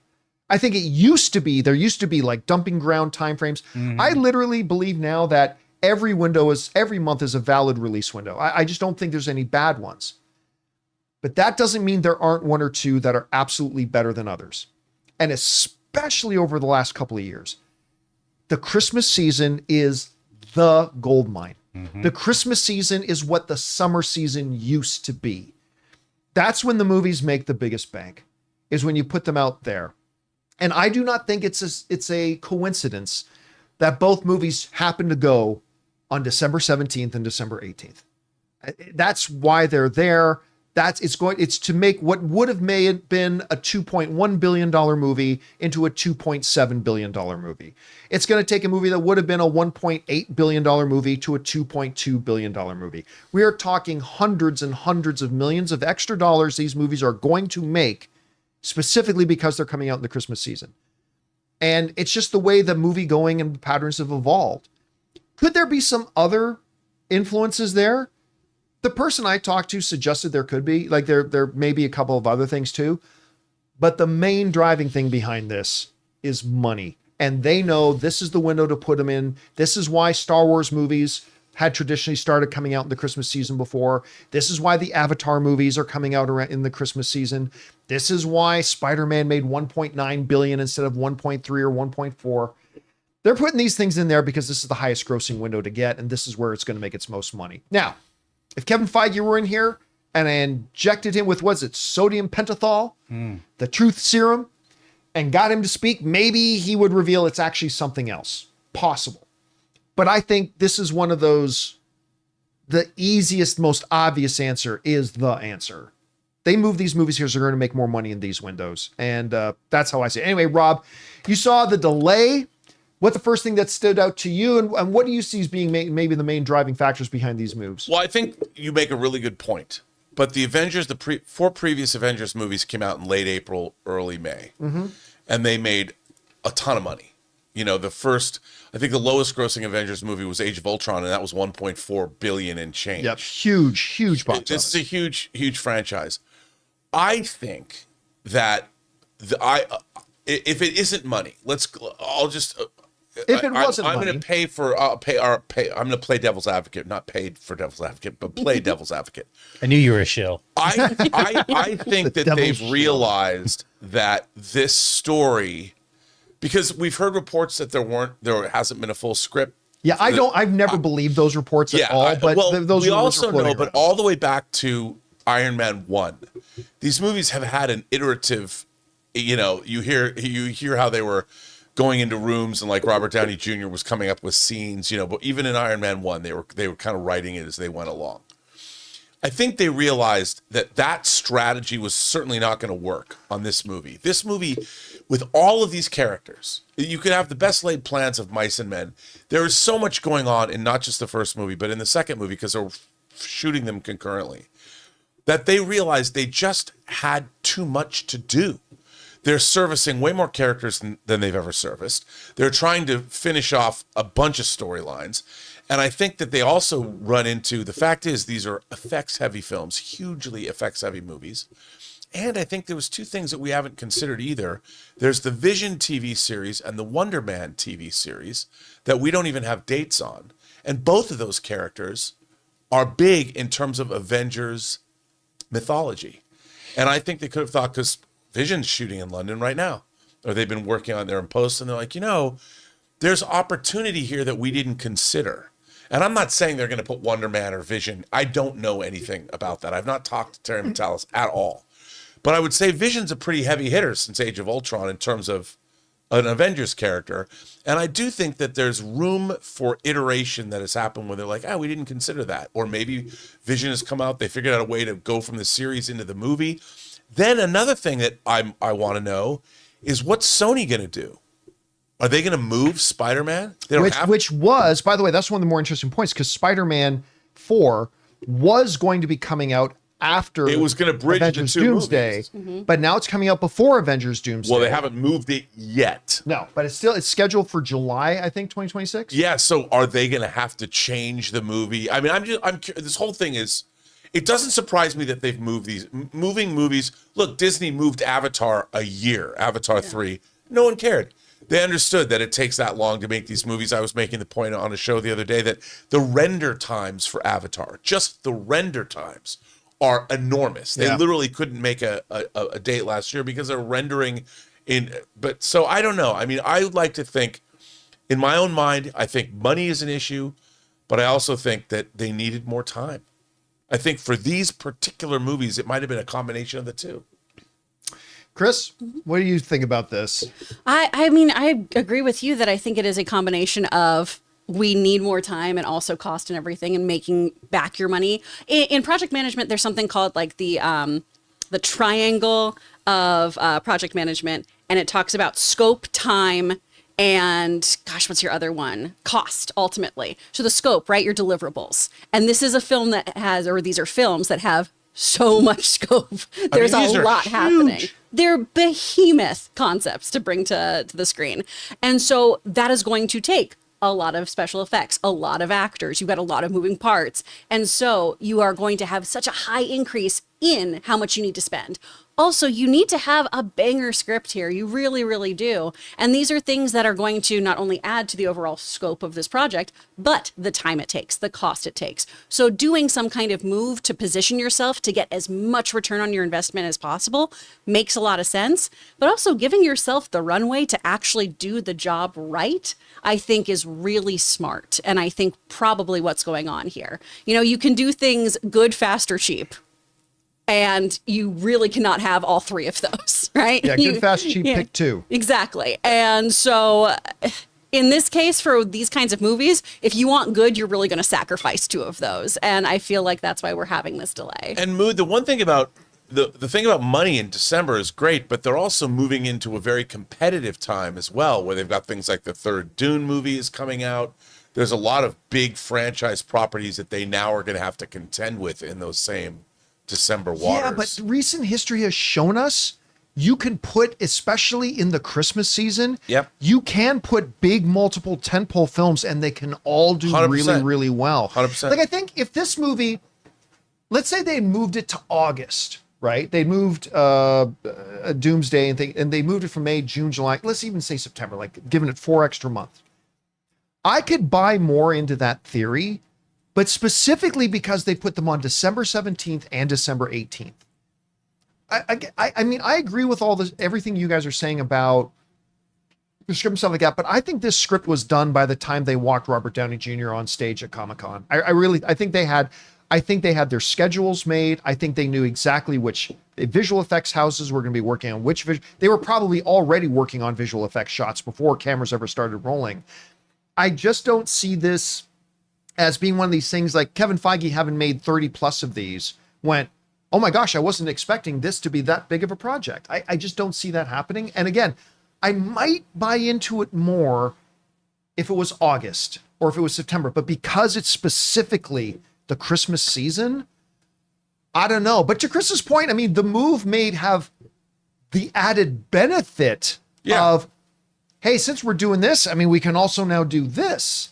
But I still think the primary, I mean, we may find out that you guys are right. I'm just saying for now, I still think the primary motivating factor here was we're going to make somewhere in the neighborhood of $200 to $400 million extra dollars because we put it in this release window instead of this one. I don't know. You had something you wanted to. I feel like, especially coming off of Captain America and the Thunderbolts, which the Thunderbolts, arguably, great film, but just didn't perform as well as they wanted to. Captain America, we had a lot of more issues with the narrative and things like that. Captain America. I feel like this might be one of those things, because you guys also got to read the Secret Invasion script, right? A lot of times what seems great on paper when it comes down to the execution is not working. Right. And I think that's possibly something coming up too, to your earlier point of like RDJ doing let's rework this scene. Let's come up with this. I think this would be fun. I think for something where they are really trying to create another Avengers event, something that is a cinematic event that people go to and see multiple times in theaters and yell in their seats and everything, I feel like there's the potential of, oh, this looked good when we wrote it down. This isn't working with all 10 of you here now. Yeah, well, Let's that's the change thing. it You up. get those actors together. There was a picture of them eating dinner in someplace where they were shooting, and it's like Shawarma? something like that. But I can't imagine what it was like to get all of those actors in a room. It'd be like herding cats. They probably started riffing and coming up with stuff that was better, and they're like, wait a minute. If this is how long it's going to take us to shoot for one day, I don't know. I mean, I have no idea. I've heard nothing about the actual production of this movie that isn't just rumor. Anyway, guys, question is for you. What do you think about this? I mean, they've now moved into the primest of prime release date real estate today, which is in the Christmas season for both Doomsday and Secret Wars. And now I don't even know where you put the ceiling box office for these movies. It's going to be an exponentially ridiculously high. It was going to be high already, but this is going to be crazy. What do you think their main motivating factor behind it was? Whatever you guys think, jump down to the comments section below and let us know your thoughts. All right, guys. With that down, it's time for us to move on to the most important part of our show, which is, of course, taking your thoughts, theories, opinions, and questions. But before we do, we're going to bid adieu to Chris Carr. Bye, guys. To Robert Meyer Burnett. Happy Memorial Day. Great job as always, guys. Enjoy the rest of your day. And before we get to your questions, we're going to take a quick second and thank the sponsor of today's episode of the John Campea Show podcast, our friends at Ridge. Guys, we want to take a second to thank a sponsor of today's video, Ridge. Hey guys, listen, I love this thing. This is my Ridge wallet, and honestly, I think it's the last wallet I'll probably ever need. I used to carry around this huge, bulky leather beast stuffed with receipts, old cards, and frankly, way too much junk. It messed up my back when I would sit down on it with my back pocket, and since switching to Ridge, game changer. This thing is sleek, compact, holds up to 12 cards plus cash, and it still fits perfectly in my front pocket. I've got the carbon fiber one. It's ridiculously durable and looks amazing. You can choose from over 50 different colors and styles too. And in today's world, this part is key. It's got RFID blocking tech built in so you can keep your info safe from digital thieves. Peace of mind and style, Absolutely. Another added bonus is if you're like me and constantly misplacing your stuff, they even have an AirTag attachment so you can always know where your wallet is. And to make this even better, Ridge gives you free shipping, a 99-day risk-free trial, and a lifetime warranty on all of their products, wallets, key cases, even suitcases. Right now, Ridge is having their huge Memorial Day sale. Get up to 40% off at ridge.com/Campea. That's ridge.com/Campea. And after you buy, tell them our show sent you because it helps a lot. And thank you to our friends at Ridge for sponsoring today's episode of the John Campea Show podcast. All right, guys, with that down, let's get over to your topics and questions, shall we? Jonathan, what we got up first? Mike Hill says, in the small chance Superman gets banned in the UK, Canada, and other countries, does that mean it won't come out on cable or streaming either? If no, I'm going to be heartbroken, but I know it's only a small chance, so I'm not there yet. Yeah, again, I don't believe it's actually going to turn out to anything. Like, at the end of the day, first of all, I don't think their case can prevail. And then even in the most unlikely of situations that it does, Warner Brothers will cut a check, right? Because they need this movie to come out in Canada and Australia and Ireland, and they need that. So I don't think it's ever going to get to that point. Theoretically speaking, not knowing all the details of the very complicated web of rights. Theoretically speaking, if the estate did prevail and Superman was blocked from being released in those territories, I would have to assume then it could also not come out on the secondary market until those rights were figured out. But again, I don't believe in any situation that it's going to come to that. All right, what's next? Trevor says, hey, John, I think we can all agree the worst thing about the movies are the ads. Can you tell me why or what the reasoning behind the theater adding in an ad for AMC theaters while I'm already in the AMC? Love you all. Bring on the filthy. Well, I mean, look, I've said forever that it is the most ridiculous thing to waste more of my time when we've paid to go see a movie and you got to show me a commercial for the place I'm already sitting in. It's ridiculous. Again, I've said it a million times. I'll say it again. It is like me desperately trying to get a girl to look at my Tinder profile when I'm already in the midst of having sex with her. What's the point? We're there. But here's what's even worse. Like, you already play like 25 minutes of trailers, and then not one, not two, not three, but 4 ads then for AMC theaters or the specific thing we're in. Because after all the trailers they play, like if you're in an IMAX screen, they'll do this big 30-second, 40-second IMAX thing. Or if you're in an AMC Prime, they'll show these Dolby Cinema commercials. Like, okay, I'm sitting here. And then comes the oh, this guy and this girl are going to get a Coke. And they play that whole thing. It's like, okay. And then they played in AMC theaters, silence is golden. And you see Stitch running around, please mind your phone for AMC theaters. Okay, now we just watched that AMC ad. And then Nicole fucking Kidman comes on screen for the 5 millionth time for another AMC ad. You've literally showed me now 3 or 4 ads for the theater I'm already sitting in on top of the 25 minutes of fucking trailers that you already played. Anyway. You know what I like to see them do is take out all the ads for just going there because, like you guys said, we're already there. Give me an ad that says, AMC's new sliders with bacon. That would get people off the seats to go get some food at least, you know, to get people hungry. At least something like maybe they're new, they're serving. If they have to have an AMC branded ad, make it something where I actually go and give you more money, you know, then because I've already give you the money for the ticket. Yeah, give me like new cheese sticks. Oh, those sound good. Let me like to me. I mean that would be better than the same old stuff. Again, to me, I paid to be in here. You don't get to waste my time throwing ads at me. If you want to throw ads at me, like I'm all for ads. I am. Like, we put on a free YouTube show, right? Nobody has to pay to watch our show. It's free. And so part of the trade-off is watching ads. I have some channels that I watch that I get to watch for free. And as part of that, I watch that. I have some websites that I like to frequent and read. And I get all that for free. And the trade-off to that is on the page are some ads. I get that. I'm all for ads. I have no problem with ads. But when I've paid $20, sometimes more, to be sitting in your theater to watch a movie, you don't have the fucking right to show me a half hour of ads. Anyway, let's move on. What's next? Future Man. John, have you ever been to a Screen X theater? I went to see Top Gun Maverick and Gran Turismo, and it was such a mind-blowing experience with a 270-degree cinema screen. Felt totally immersed. I hope to see F1 here next. I never have. The closest thing I've done to that is, remember the old Cinerama Dome? Right. But I don't think it was as curved, not nearly. But that was the closest thing I've come to it, but I've never been to that theater. I've always been curious. I don't even know where they have one around us. I'm sure they do. They have a couple. It's just you have to just wait for the right movie. With 4DX and Screen X, all those gimmicks, I think it's just the right movie. Have you ever seen a movie in Screen X? No, I've always wanted to, Did but you, Jonathan? I picked 4DX over it. The images I've seen of it, it's not like a curved. It's like it's the screen and it's just the sides. Yeah. And then they kind of just add in filler like to the scene. You know what I mean? That you're already watching. So I want to check it out, but I'd rather check out 4DX first. All right, what's next? So that was so Dan V says, with Avengers Doomsday moving dates, I think Supergirl should take that date and move up. Right now, Supergirl is slated to come out 1 week after Toy Story 5, 1 week before Minions 3, and 2 weeks before Moana, which is a bit rough. The competition is less fierce. Yeah, but at the same time, you might want your movie in the middle of that kind of momentum.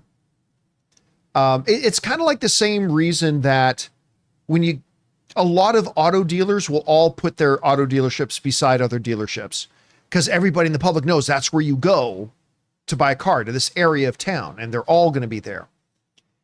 The advantage of something like this, which again, this is not the way it was perceived 5-6 years ago, or and for the rest of history, but you get people going to see Toy Story and they have a great time. The family's looking to bring in their family to the movies again next week. It's just, you could find yourself, it's kind of like the whole Oppenheimer thing, the Barbenheimer thing, right? That defied all traditional mainstream logic for movie releases, but it actually created its own anomaly. If you can have a string of great, entertaining movies that people enjoyed going to 1 week after another, there is an argument to be made that you could be capturing some momentum there and being a part of that. So you may not want to move out of that, but it will be tempting though, because now you move out of that area where you could have a lot of benefit to an area where you're going to have a little bit more breathing room. I can see pros and cons for both. All right, what's next? We got Disney Gifts by Bryce. It took some time, but I finally finished Andor. It's my favorite Star Wars thing, though I am reading Dr. Afro right now, so that may change. Pendergast, Deidre's boss at the ISB, doesn't get the love I think he should. Every time he's on screen, I smile. He was one of the most powerful on-screen presences in the show. He's just fantastic. He's fantastic in it. And his conclusion is like, it shook me. His conclusion. It spoke to the nature of the Empire as well. And you're right. I think we're all going to talk about Andor. We're all going to talk about Bix. We're all going to talk about Luthen. We're all going to talk about Clea. But that dude should be right up there too. For sure. All right, what's next? I love that line. Save the sermon for Palpatine. Yeah. Disney Gift says, John, I didn't know you could act so well in the flashback scene in episode 10 of Andor. The de-aged Stellan Skarsgård looked just like you, especially when he first found Clea. Just thought it was interesting. I have never had anybody tell me that. That I look like a younger Skarsgård. I get a younger Liam Neeson all the time. That I get all the time, but I've never got that one. I'll have to go back and take a look at that again. All right, what's next? We got Ryan. You were just talking about midnight showings. Jurassic World tickets just went on sale. I clicked the notification and got the first pick. Choice seats at the biggest IMAX screen at AMC Indy 17. What's cool is it's Wednesday at midnight. So it's truly a midnight movie because it's Wednesday at midnight, not Thursday midnight. Really? That's very rare. That is rare. Because normally movies, like, they come out officially on Friday, which means really the first day they come out is Thursday. But you're saying Tuesday at midnight? Well, it would be Wednesday, 12:01. Well, so, yeah, but Tuesday. You got to go out Tuesday night. Are you sure? I'm going to have to go and look into that. That's really interesting. I'll have to go check that out. That's fun if so. All right, what's next? Okay, we got Bengals. Hey, John, you said Fortnite won't be turned into a movie. No, I did not. I said my guess is they won't. but I Yeah. never said they won't do it Right. as a movie. Anyway, keep going. You probably don't know this, but a man called Donald Mustard already created a storyline that ran through the game with short cutscenes and story arc. The Rock even played a character. So what? Yeah, It would have to be the changed. foundation. from that. Every game, everything, somebody wrote a story. I mean, just because that's there. Again, listen, I just don't think, because when you look at something like Mario Brothers and you look at something like Minecraft and you look at all that, these kind of things that appeals to families and kids and stuff like that. Again, of course, there's going to be a temptation to do a Fortnite movie. It's massively popular, although you might already be 3 years too late to do a Fortnite movie. But the big problem, though, the challenge, the hurdle that a studio is going to have to overcome is, how do you make a family game? How do you make a family movie? How do you make a family day out? Which is why Minecraft and Mario made so much money. How do you create a movie on that based on a game where the goal is to go around and shoot people in the head? It's fundamentally different. I literally had somebody say to me as we were talking about Fortnite a few months ago, the whole idea is like, John, you just don't get it. Look at what Mario did and look at what Minecraft did. Of course, it's dude, they didn't have to make a movie out of a game where the whole point is to go around assassinating people and literally murdering each other and shooting people in the head. That's a more difficult thing to make a family-friendly movie out of. And if you don't make a family-friendly movie out of it, forget the kind of money that Mario Brothers made. Forget the kind of money that Minecraft made. So I am not saying they won't do it. I'm just saying it's less likely, and it's a tough nut to crack. How do you make a family-friendly film out of a Fortnite? I'm not really sure. Anyway. All right, what's next? Alazam says, a lot of people make fun of me for my love of movies and just don't understand how deeply they affect me. Thunderbolts honestly felt like therapy. It stirred up many emotions because of my own experience with loneliness. Am I stupid for caring this much? No, you might hyperfixate on it, and a lot of people don't understand when people hyperfixate on things, but those are your interests, man. I mean, yes, but I mean, to your point though, like the movie so wonderfully, because it's a wonderful film. It's a wonderful film. And for it to touch on the things that they did that spoke to a lot of people very close, very dearly, I think says a lot. By the way, I just want to throw this out there. So when I was saying, like, how do you make a family-friendly thing out of that? Somebody in the live chat said, Hunger Games. That's not family friendly. Do you? The last Hunger Games was brutal. But do you think Hunger Games made even a whiff of the money that Mario Brothers made $1.3 billion? The Hunger Games movie that made the most was a Black Adam.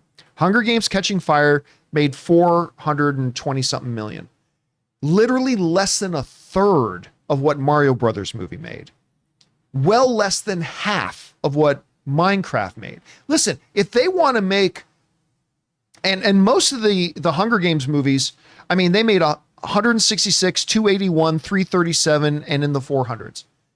If they want to make a Fortnite movie, you think they're going to make a Fortnite movie when their ceiling is going to be $380 million? So again, I'm not saying it's impossible. I'm just saying Hunger Games is not a great example to use because Hunger Games didn't make anywhere near the money that people are saying they think a Fortnite movie could make if they did it. Because look at Mario Brothers and Minecraft. If you're using Hunger Games as the case point, Hunger Games averaged about $370 million per film. That's way off of what the numbers we're trying to talk about. Anyway. All right, what's next? Alazam follows up. Is it an exaggeration to think Florence Pugh is one of the best actresses we have right now? I'm always stunned by her performances. The I Am So Alone scene really got to my heart. She somehow makes me cry every time. Wish she could be the leader of the MCU. She's killed so many people. she's great. She's great. She was even in that one bad movie. What was it called? Don't Worry, Darling. Yeah. And her performance in that was wonderful.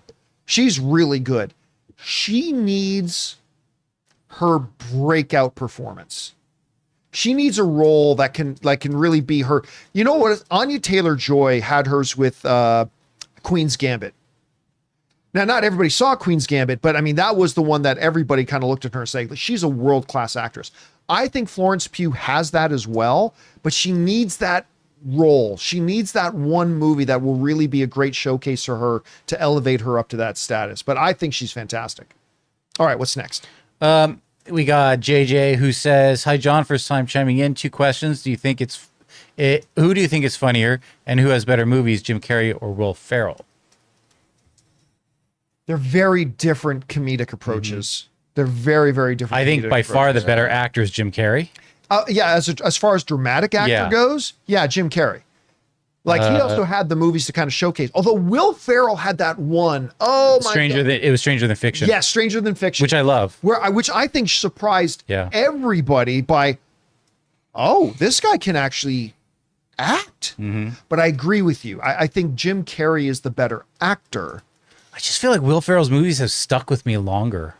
They listen, the original Ace Ventura is an all-timer then I for think me. of Dumb and Dumber. But Dumb and Dumber, but like Will Ferrell. Oh man, I still put Anchorman and Step Brothers. Like I'd rather watch either of those than. Yeah, I have both Anchor Brothers. I have both Anchorman and Step Brothers above any Jim Carrey movie for me. So again, 2 very different styles, but they're both geniuses.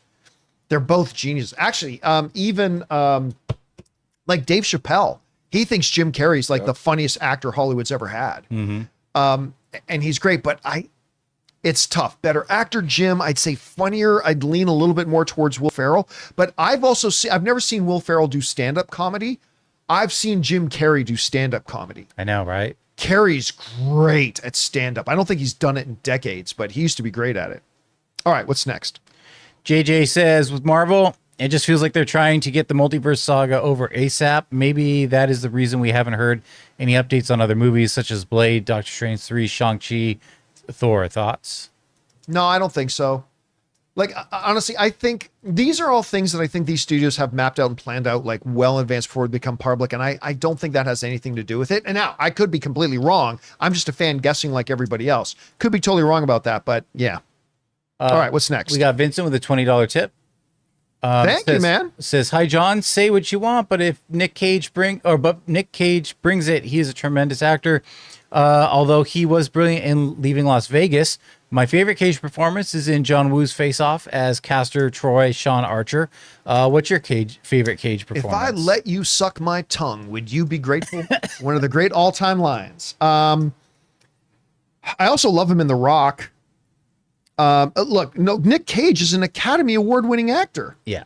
I don't know. I mean, yes, he's done some interesting choices, but he's an incredible actor. Yeah, I mean, he is. People need to stop acting like he doesn't have talent. Now, he got into tax problems from what I understand. Yeah, there was and he started taking a lot of garbage projects just to generate as much money as he could, whatever. But yeah, the dude is a phenomenal actor. I'll go Moonstruck. I was going to say, I'll go Moonstruck. How good was he? He got nominated for that, didn't he? I believe so. I think he got a nomination for Moonstruck. I could be wrong about that. But yeah, he is a absolutely fabulous actor when he's got the right role and he's actually not dialing it in or phoning it in. He's great. All right, what's next? We got Blake who says, "What is the most influential movie of all time?" You could argue Rocky IV contributed to ending the Cold War. What other movie can say that? Jokes aside, it has to be Star Wars, right? It's either Star Wars or The Godfather. Like to me, whenever you watch like interviews with filmmakers, those 2 movies will always get me. I remember as a kid watching Star Wars, like, right? Or I still remember the first time I saw The Godfather. And there are many others for sure, but I think you're right. I think it comes down to those 2. I think the most influential, because these are the films that most influence the people who make films today, is Star Wars and The Godfather. Nick Cage, it just shows that he was nominated for a Golden Globe for Moonstruck. Oh, okay. But I believe Cher won best, or was at least winner, best actress in a leading role for Moonstruck. Yep. So. Man, he was so good in that. Yep. All right, what's next? Raymond Verada says, "I love the new Lilo and Stitch. I didn't bother watching the original after all these years, so I can take the new one on its own merits. I saw in the concession stands, there's a nice Stitch drinking mug. If you miss it, you can buy it at Walmart." Yeah, I saw, including, by the way, at the AMC, there were some great Mission Impossible popcorn and soda things. that were in there too. I actually got tempted to buy one of them. But yeah, there's a lot of great Lilo and Stitch stuff out there right now. That's what they should advertise in the theater. Their new popcorn buckets coming out. I don't know. I mean, that would be something. Yeah, that would be something better. Like I'm saying, to get people to buy stuff, give you more money. All right. Oh, by the way, I want to correct myself because a little bit earlier we were talking about the Hunger Games box office, right? And I need to correct myself because I was reading from the wrong list. When I was reading off it still comes nowhere near the money that Mario Brothers and whatever made, but I was reading from the wrong list. I was reading from the list of the domestic totals that they made, not the worldwide totals. So for example, Hunger Games Mockingjay Part 2 made $600 million. So again, I just want to throw out there that the numbers I was reading accurate numbers, but for the wrong topic. I was reading domestic numbers, not worldwide. So I need to correct myself on that. All right. What's next? Raymond says, oh no, sorry, just read that one. Raymond follows up and says, I saw the new DeLorean announcement ad with Patrick Stewart. It's a reservation site for new Alpha 5 EV car with the Flux protocol. I know they use Patrick for the future, but Doc Brown is always associated with Back to the Future. Maybe he just wasn't available or didn't want to do it. I have not seen this. I have to go check that out. But I do want to point this out quick. My sister came and visited LA recently. She had never been to LA, so she came out with her husband, my brother-in-law. And we took her and her husband for a VIP tour thing of Universal Studios Hollywood. It was a great day. But, and here's where it connects. We get a lunch, a private lunch, as a part of the tour.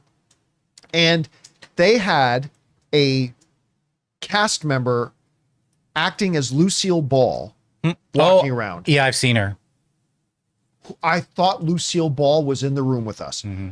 But on top of that, they had a guy as Doc Brown. And he walked like him, talked like him, nailed everything so perfectly. And what year are you from? Like he came over to talk. It was really cool. It was really, really cool how good of a Doc Brown that guy did. Also, you can't tell me the people who actually bought the Back to the Future Nikes, the one that lace up with the press of a button. Oh, yeah. They aren't pre-ordering that car right now. Oh, 100% they are. All right, what's next? We got Blake, who says, at the time, and especially now, it seems like Mark Hamill was never really on board with the story of Last Jedi. In hindsight, should he have just declined to do the movie if he didn't like the script? Listen, all I can tell you is this. I got to meet Mark Hamill at the premiere of that movie. And he had a blast.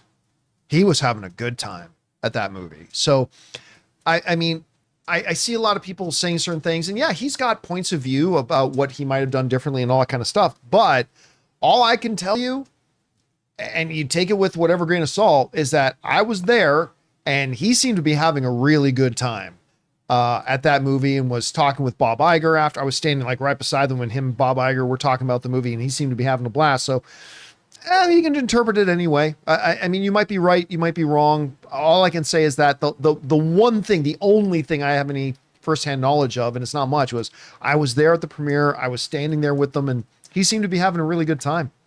All right. Anyway, what's next? We got Mr. Snivy says, which NFL player do you prefer, Brett Favre or Vince Young? Ooh, Vince Young. That's a throwback. Like who is the better? Who would I take if I was like drafting an all-time team? Yeah, and I had guess so. them? Listen, there's no losing in that, but I take Brett Favre. Steve Young is great. He was great. But man, if I needed a cowboy to play hero and kind of win a game, he could also just. I thought he said Vince Young. Vince Young. Vince Oh, Young. I thought he said the Steve younger. Young. Yeah. Who the hell would take Vince Young? I think it's just for his mobility. I don't know. Maybe he considers them both gunslingers. I have no idea. I haven't followed Vince Young, but I know he was. Yeah. But no doubt, I would Brett take Favre. Brett Favre. Now, I understand doing so. I might get some dick pics in my phone, but Well, other that's than why we that, get it. I would take Brett Favre. All right, what's next? Ben G Worldwide says, sup peeps, so Street Fighter, you may think it's just to beat 'em up, but the lore is actually deep. The story is important to Street Fighter. Check out the Street Fighter Assassin's Fist movie mini-series starring Mike Moe for just a taste. Trust me, epic. considering 99.99999% of the general public have no idea what the story of Street Fighter is, I would submit to you that it is not important. If it was important, people would know it, and they don't. Not to say that they don't have something good. I'm just saying it's clearly not important because nobody knows it. I will back this guy up. I did watch this, and I thought it was great. That's all I can say. Hey, good. Yeah, I have no doubt that it is, but I'm just saying to say it's important, it's clearly not because nobody knows it. Anyway. I mean, it's a fan movie, but... All right, what's next? Jaspreet says, hey guys, learning about these delays makes me wonder about Spider-Man. We are almost a year away from it coming out. They haven't started shooting. I'm not sure how far along they are on the pre-production, but I'm assuming they would want some more time to get a good movie made. I would personally be okay with it getting delayed too, if that's what the creators need. I'm just very curious about the behind the scenes of how these decisions are made. Listen, I don't know why there's this myth out there of how long it takes to make a movie. Like, I really don't. The lion's share of the time in making a movie happens before cameras start rolling. Sets are being built, costumes are being made, visual effects. By the way, a lot of people think today that they don't start doing visual effects until after they shoot the movie. There are tons of visual effects that get designed, created, and made before they even start shooting a movie. Mm-hmm. There is a lot of work that goes into making a movie before they start shooting. And once they start shooting, they on average shoot between 8 and 14 weeks. That's how long, some longer, yes, some shorter. But it from the time they start shooting the movie, a ton of work on that movie's already been done. And it doesn't take that long to get a movie out, even some of the more complex ones. And they know when they're going to start shooting the movie and what their schedule is and what their shooting dates are and all that kind of stuff before they announce the release date. At least that's what they should in most cases. But with them moving the Avengers films to December, which now means that Spider-Man, which was going to come out after Doomsday, is now coming out before Doomsday. That could be the impetus of moving the dates. Whether Sony does or not, I don't know. We'll have to wait and see, but it's something we'll have to keep our eye on. All right, what's next? Okay, we got Bry Guy says, a special thanks to my dad for this joke. Question, why is it hard to starve in the desert? Answer, because of the sandwiches there. The sandwich is there. That is a dad joke. I wouldn't even give that one the drum shot, but I hope Jonathan adjudicated it as worthy. I hope your dad tells you that joke every single day of your life. Just you, though. All right, what's next? Albert says, part 1, just watched Final Reckoning, and it was pretty cool, but in my opinion, the first part, Dead Reckoning, was better. The handcuffed, I don't want to go into like actual scenes, but he says, that being said, my question is to you, what is y'all's favorite action set piece from the entire Mission Impossible series? Which scene sticks to you in your mind and makes you say, wow, what an amazing we addressed this a little bit earlier. It's from this movie. It's the airplane shot. And I don't even mean that as recency bias. I never would have thought, like, this is a franchise that is filled with incredible set pieces. The franchise is filled with incredible set pieces. Between hanging off the side of a plane, lifting off into the air, or scaling outside one of the tallest buildings in the world, or the motorcycle jump, or the halo jump, or whatever. I'm telling you, man, my stomach was in my throat that entire airplane sequence in this movie. It really was. I think this was their crown jewel. I really do. And that's in the midst of a lot of great potential, but this one was the crown jewel. You know what's funny though?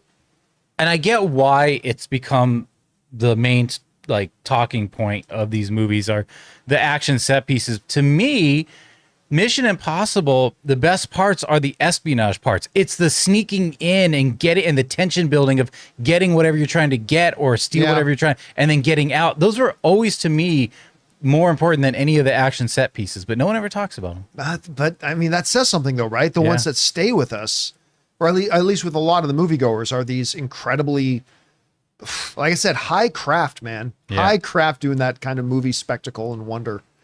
All right, what's next? Ray with a $20 tip. Thank you, Ray. Excuse me. Hey guys, what's up? Hey John, did you see Shai Alexander won MVP? Oklahoma just be making MVPs left and right. Plus, he's a good old Canadian boy.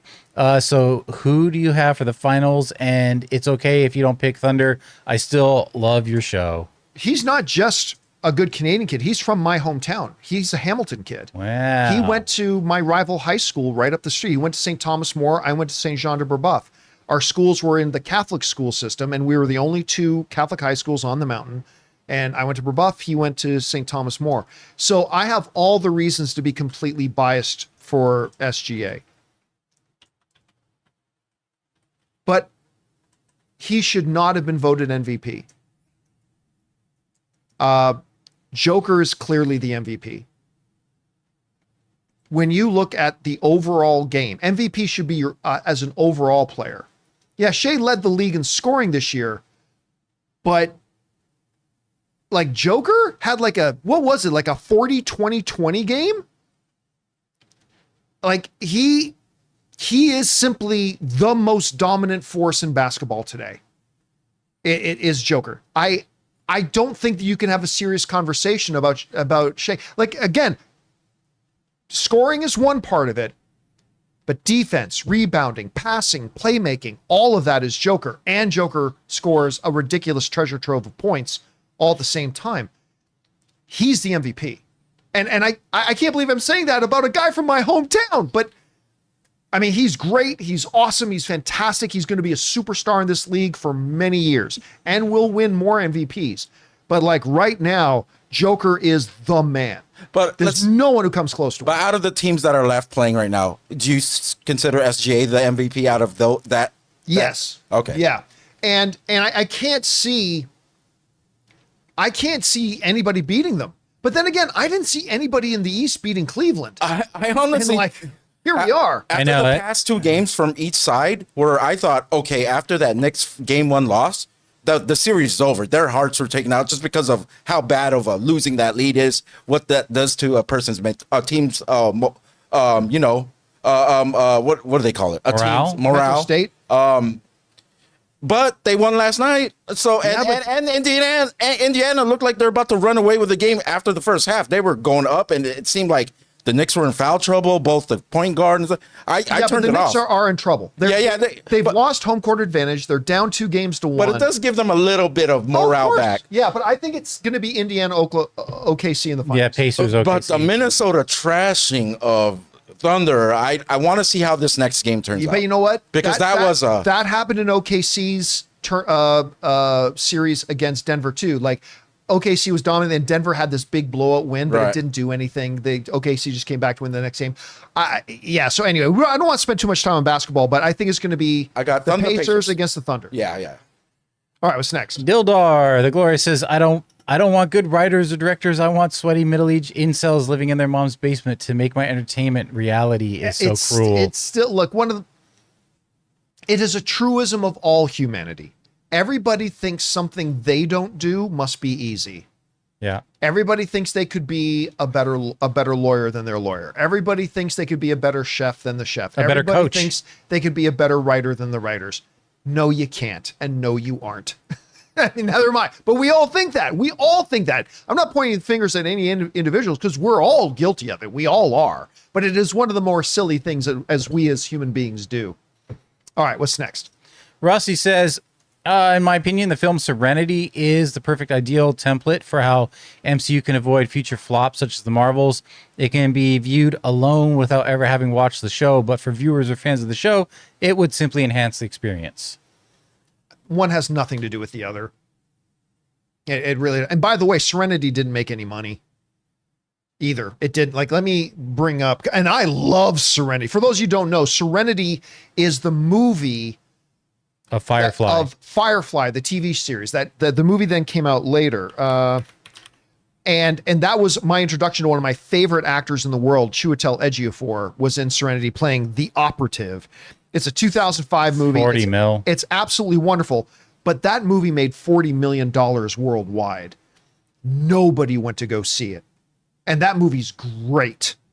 but nobody went to go see it. It was the thing is that the only ones who saw it were the fans of Serenity. The fans of Firefly. If you didn't watch Firefly, it was going to be a little bit of a hard sell. And that was the thing. It was the same thing that played out with the Marvels, right?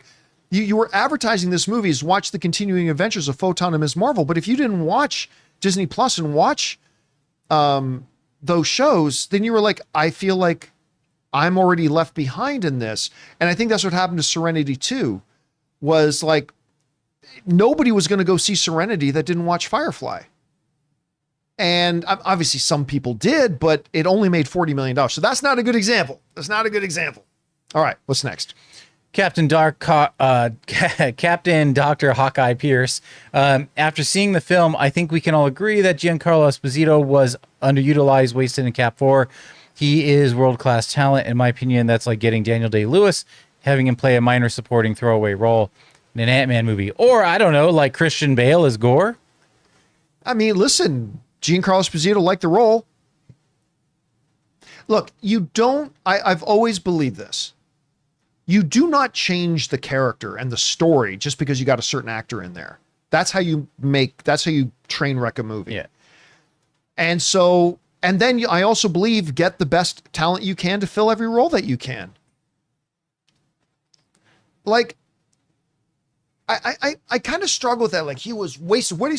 Should you change the story because Giancarlo Esposito is playing the role, so now make the role different? I don't think so. And do you not get the best? Like, if you're making that movie, and the movie was bad, I did not like Captain America, Brave New World, Strange New World, or whatever the fuck it ended up being called. I didn't like it. But if I'm making that movie, and I've got this one character in the movie in this one role that's already written, and then I find out Giancarlo Esposito's interested in playing it, do you say no? Of course you don't say no. You say, sure, holy crap, we got Giancarlo Esposito in this. But again, what are you supposed to do? You're supposed to change the movie to fit the fact that an actor's playing a role? That's not a good recipe, man. It's not a good recipe. Yeah. All right, the problem what's next? lies with the writing before the actors even cast. I keep hearing people say things like Whose is this? Oh, Jake. That people aren't even going to the movies in May 2026 because everyone will be playing GTA 6. So apparently they think every single average moviegoer is putting in pre-orders for this one game, apples and oranges. Yeah.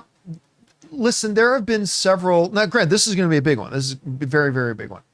But there have been several times over the past decade where X really big, huge game was coming out, and it did, and movies still did fine that weekend at the box office. You can do both, by the way. There can be a Game 7 World Series or whatever, and a lot of people are going to be tuning into it. Box office does fine. There have been weekends where the Super Bowl happens, still good weekends for the movies. But listen, there are going to be a lot of people playing GTA 6 when it comes out. Absolutely. But I think you're also going to see that the weekend of the box office will be perfectly fine. And we're also assuming that the game is going to be just as good or even better than the last GTA. Who knows? It might not be. Well, I don't think anybody cares. I don't think it will be. I think it will be but good. It doesn't matter if it's good or bad, right? They got to play it first to find out if it's good or bad. But he's saying the whole year of 2026 will be affected He's saying by just that May. Oh, He's not saying all of 2026. But even if it's good, my thing is like, I'll take a break from the game, go watch a movie I want to go see, and then go play the game more. That's fine. All right, what's next? Donovan says, hey, John, I was thinking about the Thunderbolts box office performance, and I wonder, since superhero films are still in the top 5 films of the year, is this really a fatigue issue, or since most films don't make $1 billion, is this a theater audience issue? Well, it's not a fatigue. Like I've already, like, it's a clear factual thing. It's not a fatigue thing. It's a quality thing, right? It's people, like I've made this point, and then movies like Deadpool and Wolverine come out and prove it. There's no such thing as comic book movie fatigue. There is mediocre fatigue. There's mediocrity fatigue. People just got tired out of a long string of less than satisfying or barely satisfying, or at least not thrilling experiences going to movie theaters to watch comic book movies lately. Mm-hmm. And that has an impact. But when something comes out that it looks exciting and good and stuff like that, that's why Deadpool and Wolverine, if there was a whole bunch of this comic book movie fatigue, no Deadpool movie ever made over $800 million. And yet, in the midst of when everybody says there's comic book movie fatigue, another Deadpool movie comes out and makes how much did it make? 1.3 billion? Yeah, something along those lines, right? So it's mediocrity fatigue. That's why a movie like Thunderbolts, which has not blown up the box office, but is extremely important because the movie was great and people enjoyed it. It's especially important coming off a disappointing Captain America Brave New World, which I did not like at all. So then you come out with Thunderbolts, which is actually great. And even though it didn't blow up the box office by any stretch of the imagination, being a great movie is going to help future movies that are coming.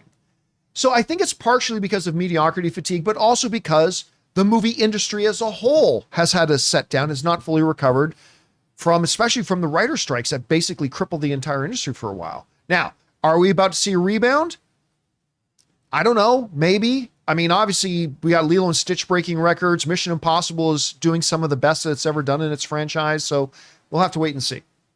All right, what's next? Mega Red says, I'm visiting LA for the first time ever this weekend. I'm staying in Hollywood, like 3 blocks from the Chinese theater. Nice. Seeing Final Reckoning tomorrow on IMAX there. It's beautiful theater, historic, awesome screen, awesome sound. Can you recommend one hole in the wall hidden gem restaurant in the area? That area honestly is not really known for the hidden gem because it's more of a touristy area. Yes. You have to step out of that sphere. But if you want to stick with historical, it's not gonna be a hole in the wall. But go to Musso and Frank for dinner. That's a historical, old school Hollywood, old school LA restaurant, just blocks from the Chinese theater. I've got a recommendation for you. It's about a 10-minute walk from there. It's on Sunset Boulevard. Yeah. Right by the corner of Sunset and Poinsettia. Oh, it's called Bossa Nova. I was gonna say Bossa Nova. I love Bossa Nova. Bossa Nova is awesome. It's a Brazilian restaurant and it's so good. But like it's Brazilian with like pastas and like, oh my God, they actually had a dish called Pasta Giovanni, which of course Giovanni's my name. So oh my God, it was so good. And it was always packed, man. Yeah. It was always packed. It's so good. Yeah. So if you're in that area, it's on Sunset Boulevard called Bossa Nova. Go check it out. The food is absolutely fantastic. And get their cheese bread. Yeah. I forget the exact pronunciation. Kohenga or something like that. They're like a cheese bread. It's so good. Oh my God. I would literally put in an order for it late night just to get that. It was crazy good. Anyway. All right, what's next? Matan says the failure of Wheel of Time, many other fantasy shows from the post Game of Thrones boom, is that instead of tapping into the adapted work's unique features, they tried to fit it into the superficial things that made Game of Thrones popular, like its grimness. The Witcher is also another case of a fantasy adaptation being forced into being changed into Game of Thrones type of fantasy, which didn't fit it. Everybody loves Game of Thrones or Wheel of Time. Maybe he means like season 1. I don't. Maybe season 1 wasn't so great. I thought season 1 was okay at best, but everybody like has been writing in this last season. Yeah. Nah. See, here's the problem. People try to find formula. And say formula. That's why. No, that's not why. That's not why. Because if they did the things they're doing but did them better, then it works great. Like it's like this. Well, this movie that failed and this movie that failed, they both have S as the first letter of their movies. Therefore, I mean, it's this weird thing. So that's not it at all. Like making a good show is really, really difficult. And you very, very rarely will find the reason the show didn't work in a formula.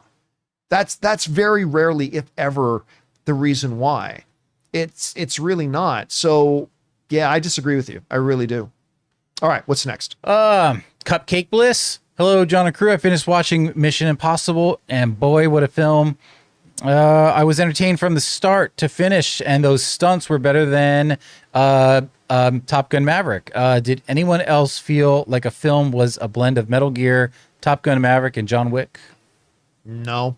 I haven't felt that remotely. I think it's just a great old-fashioned spectacle Hollywood filmmaking.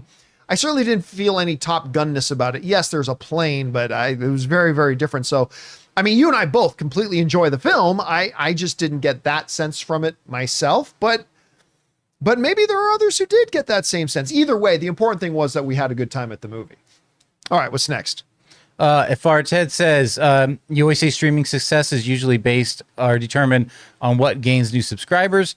I know it's hard to measure, but I wish there was a way to quantify what keeps people, i.e. I signed up for Disney Plus for Daredevil, but kept it an extra month for Andor. I guess there are retention.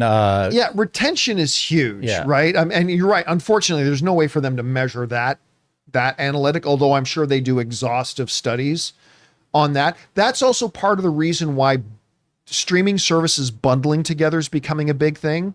So, for example, one of the most intriguing ones out there right now is Disney, Hulu, and HBO Max. I don't know how you walk away from that because it's just all year round and such a library. The reason those three bundle together is because Disney knows that somebody may not be interested in anything on Disney Plus once Andor ends. Right. But you know what? There's a lot of stuff that those people might want to watch on HBO. And therefore, if we're bundled together, people like the number one enemy of streaming right now is churn. Churn is when people cancel a streaming subscription, when something that they like to watch is done, and then will restart it when something new comes on that they want to watch and then cancel again. By bundling, and they've already shown, the studies came out, it's working. The idea is to cut down churn because now if you're part of this bundle, there's a lot more for you to discover and watch, and therefore radically, and it's already been proven that it's working, radically decreases the number of people who churn, and hopefully that'll work out for them. All right, what's next? We got Abby Sucks. Is Abby the second coming of Jesus? She gets insanely lucky to encounter Joel. Next, somehow tracks them back to the theater in the rain to avenge her friends. How? Please make sense of this. I love this show, but these are two glaring issues for me. Those aren't remotely issues. Those two. Number one, she had been trying to find Joel for years and years and years. And then, yes, she finally does stumble across him in the area that she was looking for him. And a horde drew them together. Yeah. They naturally ran to the safe place from a horde. So, I mean, that isn't that big of a stretch in storytelling at all. And then her ability, she found her dead friends and was able to track where the people who were there then went. That's not a big stretch. Did she not? I'm not saying it was the greatest episode. I'm saying that those two things aren't a stretch at all. Did she not find a Left Behind map? Because in the game, she finds a Left Behind map that leads her to the theater. I can't remember if she did that there or not. But again, there were just two people there. There was blood. There was a lot of stuff. She was able to track them. It's not that big of a stretch. If she did find a map, at least it wasn't a business card. Like they found on a dead robot. Yeah. Where's the robot bar? Okay, what's next? We got dad jokes. Hi, John. Just finished last of season 2, and it was just too short. But obviously, most traumatic part was the pregnant lady scene. Oh my God! This might be the most heartbreaking scene I can remember. The way the mother just repeated instructions till she faded away into death was tragic, and how her blood slowly streamed out until it hit the drain was poetic. And what makes it even more gut wrenching is that she didn't care she was dying or was mad at Ellie. She just wanted her baby saved. Okay, listen.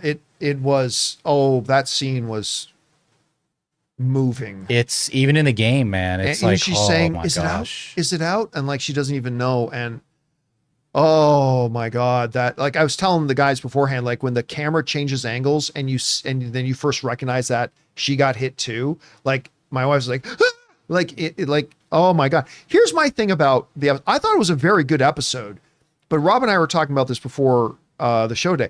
I just didn't think it at all served well as a season finale. I thought it was a very good episode. I just did not think it served well as a season finale. I think that maybe they should have charted that out a little bit differently to have a more satisfying season ending. Because literally, if I didn't know that was the last episode going into it of the season, I never would have thought this was the end of the season. I just would have felt like, oh, this is going to lead us into next week. So anyway, yeah. Anyway, but I loved the season over. I thought overall the season, I liked it as much as I liked season 1. I thought it was fantastic. All right, what's next? Full Boil says, does skipping YouTube ads affect the revenue for the content creator and the advertiser? If so, I'll make sure I never skip ads while watching your show. I don't think so. I don't think so. I don't think it does affect the ad revenue. Certainly not the ones we edit in. Yeah. Well, certainly not the ones we edit in, but you can't skip those anyway. But I mean, I don't think it does. I could be wrong about that. I'm not a total expert on all things in that regard, but I don't think it does. Could It plays be wrong. for enough time, I think, because that's why you can't do the skip. Yeah, you can't Yet, skip for till like 5 can't or do 10 the seconds. skip initially because so Yeah. like if like say for example, I don't know, I'm just going to pull a random thing, Pepsi, right? They don't let you just skip the ad initially. You have to watch a certain amount of that ad. Then so you can skip it. Pepsi makes an impression, gets its impression. Yeah. Then if you want to keep watching it, great. If not, you can skip, but it doesn't allow you to skip for at least a certain amount of time. So I don't know. It's a good question. All right, what's next? Anonymous says, I love Guy Ritchie, but man, Fountain of Youth sucked. So bad. Void of all his signature style and wit, a generic copy of National Treasure indie made by AI. Krasinski is really forcing charisma. It felt like a fictitious movie featured in the studio. We just said that earlier. Jonathan mentioned, I repeated it just earlier. It feels like a fake movie that Seth Rogen's studio is trying to make in the studio. It just was really, really terrible.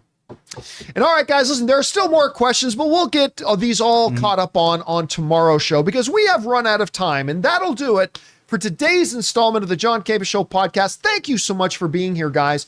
Big special thank you to all you guys who sent in questions. Number one, because you gave us great fun things to talk about. But number two, you supported this channel as you did it, and all of us involved with the show.